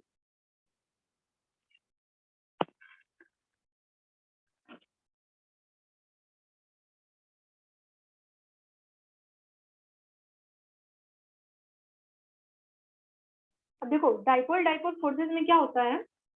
अब डाइपोल फोर्सेस जो होते हैं वो उन मॉलिक्यूल्स के बीच में होते हैं जहां पर क्या होता है, परमानेंट डाइपोल. क्या होता है, परमानेंट डाइपोल होता है. ठीक है, तो अब ये परमानेंट डाइपोल क्या है, जैसे आपने देखा था HCl में. ठीक है, अब ये HCl का एक मॉलिक्यूल है. HCl के मॉलिक्यूल में आपको पता है डेल पे क्या है, स्लाइड पॉजिटिव चार्ज, और Cl के पे क्या है, स्लाइड नेगेटिव चार्ज. तो HCl जो है एक परमानेंट डाइपोल है. ठीक है, पर लेकिन जब हम लोग यहाँ पे पिछले केस में बात कर रहे थे आर्गन की या नियॉन की, यहाँ पर ये क्या है, ये एक मोनोएटॉमिक एटम है. ठीक है, मतलब ये एक ही एटम है, उसमें चार्ज नहीं है पहले से. वहां पे इलेक्ट्रॉन डेंसिटी चेंज हुई थोड़ी सी, उसकी वजह से किसी पर्टिकुलर इंस्टेंट पर आया. ठीक है, तो यहाँ पर हम लोग जो बात करेंगे वो हम बात कर रहे हैं परमानेंट डाइपोल की. तो परमानेंट डाइपोल मतलब HCl जैसे. तो अब क्या होगा, एक HCl का मॉलिक्यूल ले लिया मैंने. ठीक है, तो यहाँ पे डाइपोल की वजह से ये हो गया HCl, यहाँ पे मैंने कहा पॉजिटिव चार्ज, यहाँ हो गया नेगेटिव चार्ज. अब क्या होगा, यहाँ पर ये एक और HCl का मॉलिक्यूल है HCl. अगेन क्या होगा, अच्छा ये क्या कर रही हूँ मैं, इस तरह से क्या बना रही हूँ, Cl की तरफ जो इलेक्ट्रॉन की डेंसिटी है वो ज्यादा है, इसलिए मैंने इसको कुछ इस तरह से बनाया है. ठीक है, समझे क्या मेरी बात. कि ये जो मेरा ये वाला पार्ट है ये मेरे इलेक्ट्रॉन डेंसिटी को बता रहा है। तो Cl की तरफ इलेक्ट्रॉन डेंसिटी थोड़ी ज्यादा है और H की तरफ कम है। तो यहाँ पर भी क्या आया, स्लाइट पॉजिटिव चार्ज, यहाँ पर है स्लाइट नेगेटिव चार्ज। तो क्या होगा, ये स्लाइट नेगेटिव और स्लाइट पॉजिटिव ये दोनों क्या करेंगे, एक दूसरे को अट्रैक्ट करेंगे। तो H और Cl के बीच में क्या होगा, यहाँ पर एक इंटरमोलिकुलर फोर्स लग रहा है, ठीक है। तो इस तरह का जो फोर्स होता है वो होता है हमारा डाइपोल डाइपोल फोर्स, ठीक है। डाइपोल डाइपोल फोर्स इसलिए बोल रहे हैं क्योंकि यहाँ पर ये जो है ये एक परमानेंट डाइपोल है, ठीक है, क्योंकि पर्टिकुलर इंस्टेंट पे इंड्यूस नहीं हुआ है या वहां पे इंस्टेंटेनियसली नहीं बना है, ठीक है। तो इस तरह का जो डाइपोल आया उसको हम लोग ने कहा परमानेंट डाइपोल, और इस तरह के जो फोर्सेज आए उसको हम लोग ने कहा डाइपोल डाइपोल फोर्सेज। समझ में आया क्या?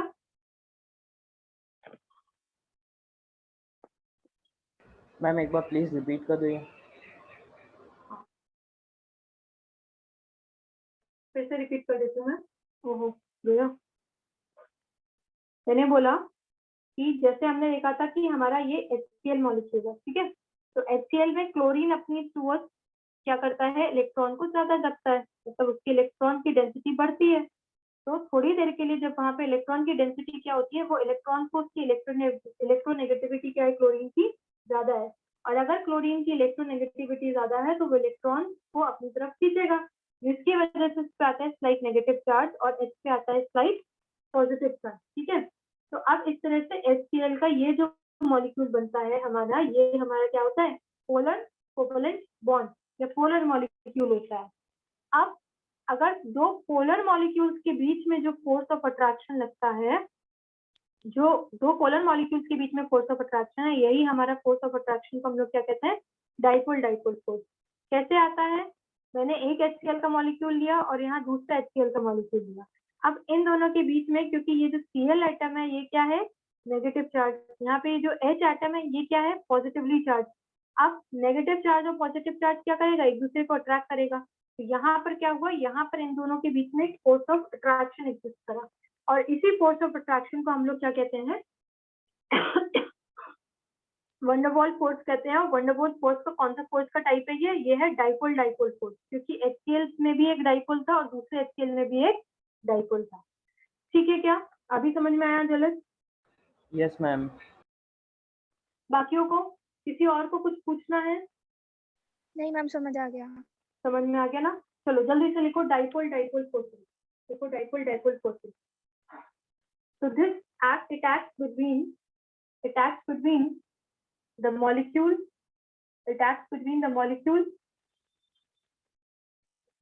possessing permanent dipole.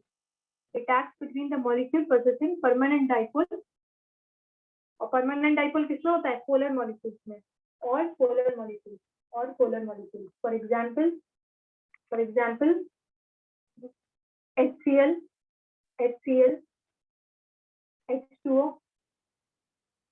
H2O, ammonia, NH3, ठीक है। तो यहाँ पे लिखो ends of the dipole, next point, इसी में ends of the dipole possess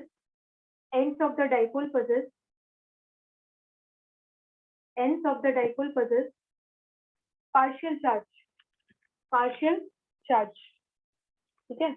और ये पार्शियल चार्ज हम किससे डिनोट करते हैं, डेल्टा से डिनोट करते हैं, ठीक है। possess partial charge, so these polar molecules attract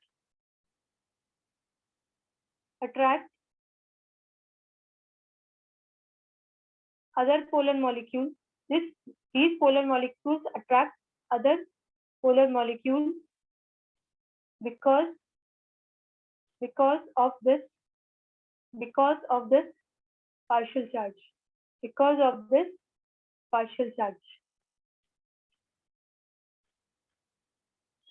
क्या? अब एक बात मुझे बताओ, ये जो आया लंदन फोर्सेस हमारे, वो सॉरी, ये डाइपोल डाइपोल फोर्स जो आए, क्या यहाँ पे लंदन फोर्सेस भी आ सकते हैं, मतलब HCl में लंदन फोर्स आ सकता है क्या, जो हमने पिछले केस में बात की? सोचो, जो हमने बात किया था आर्गन या नियॉन के लिए कि हमने एटम ए और एटम बी लिया, तो वहां पे अगर इलेक्ट्रॉन का कॉन्फ़िगरेशन थोड़ी देर के लिए ऐसा हो गया, मतलब इलेक्ट्रॉन का जो डिस्ट्रीब्यूशन इस तरह का हो गया कि इलेक्ट्रॉन्स एक साइड ज्यादा डिस्ट्रीब्यूटेड थे, एक साइड कम थे, तो उस टाइम पे वहां पर क्या हुआ, एक चार्ज डेवलप हुआ। तो वो केस तो इसमें भी हो सकता है, HCl में भी तो हो सकता है। तो यहाँ पर क्या होता है, HCl के केस में आपके डाइपोल डाइपोल फोर्स तो आते हैं, साथ साथ यहाँ पे लंदन फोर्सेस भी आ सकते हैं, ठीक है। तो HCl में अगर कोई कहे कि डाइपोल डाइपोल फोर्सेस एग्जिस्ट करते हैं, तो यस, तो क्या वहां पे लंदन फोर्सेस भी आ सकते हैं, आंसर इज यस। तो पोलर मॉलिक्यूल्स जो होते हैं वो दोनों तरह से इंटरेक्ट करते हैं, मतलब वो डाइपोल डाइपोल फोर्सेस से भी करते हैं और वो लंदन फोर्सेस से भी करते हैं, ठीक है। लिख लो एक और पॉइंट यहाँ पे, these polar molecules can interact these polar molecules can interact by London forces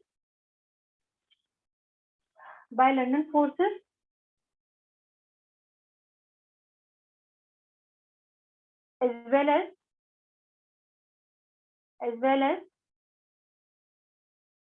dipole dipole force, hence overall force of attraction increases, force of attraction या intermolecular force of attraction increases, force of attraction या intermolecular force of attraction increases, ठीक है। अच्छा, यहाँ पर van der Waals forces के दो part और बाकी हैं, ठीक है। एक होता है हाइड्रोजन बॉन्ड और एक होता है डाइपोल इंड्यूस्ड डाइपोल, ठीक है। उसके बारे में हम देखते हैं नेक्स्ट क्लास में, मैं आपको ये कंप्लीट करा के कोई भी एक नया टॉपिक स्टार्ट करेंगे। बट लेकिन अब हम एक क्वेश्चन का आंसर जो हमने स्टार्टिंग में रखा था, पूछा था कि यहाँ पे जो होता है, क्या क्वेश्चन था, एक तो था कि इंटरमोलिकुलर फोर्सेस जो होते हैं वो यहाँ पर किस तरह से इफेक्ट करते हैं किसको, क्या क्वेश्चन था मेरा, तो भूल गई। एक तो हमारा कंप्रेसिबिलिटी के ऊपर था, ठीक है, और एक हमने क्या बोला था कि यहाँ पर इंटरमोलिकुलर फोर्सेस जो होते हैं, हाँ कंप्रेसिबिलिटी के ऊपर था, और क्या था, नाम ही भूल गई, चलो कोई बात नहीं। मुझे यहाँ पर इससे जो आपको रिलेटेड बात करनी है वो मैं कर लेती हूँ।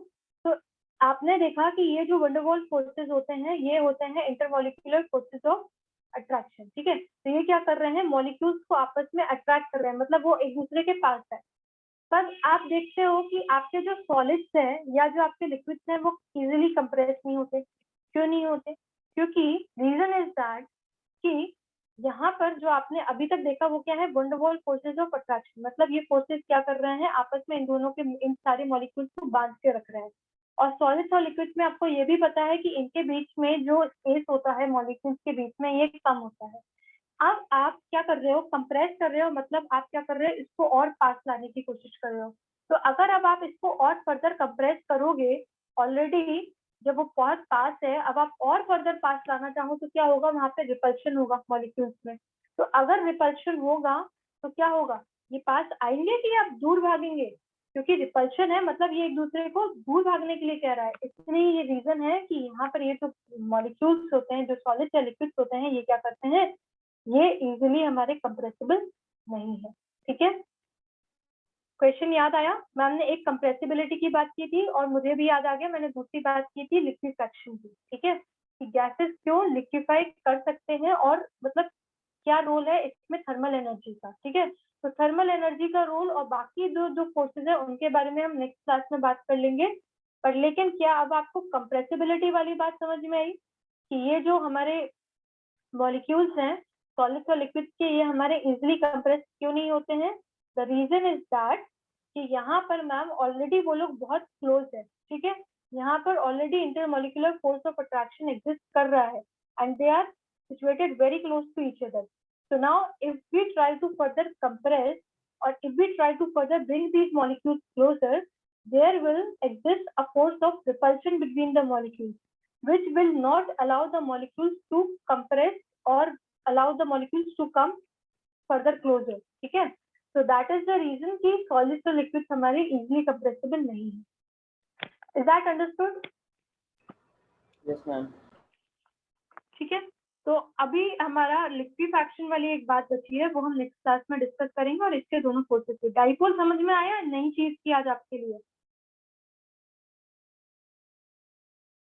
Yes ma'am. Okay fine. Twisha, Vinisha, समझ में आया आप दोनों को? हाँ मैम। Yes, ma'am. फाइन। हेत आपको? Yes, ma'am. ठीक है, चलो ठीक है, फाइन। आई होप यू चीजें नहीं थी, थोड़ी सी डिफिकल्ट भी लगी होंगी, बट लेकिन एट द एंड होना ये चाहिए कि आपको समझ में आनी चाहिए चीजें, ठीक है? तो अगर आप लोगों को समझ में आई है तो एक बार ये चीजें पढ़ना, तो आपको नेक्स्ट क्लास के लिए क्विक रिवीजन होगा। Will meet on Saturday. Fine, thank you. Thank you ma'am, bye ma'am. Thank you and have a nice day. Thank you, okay, ma'am. Bye bye.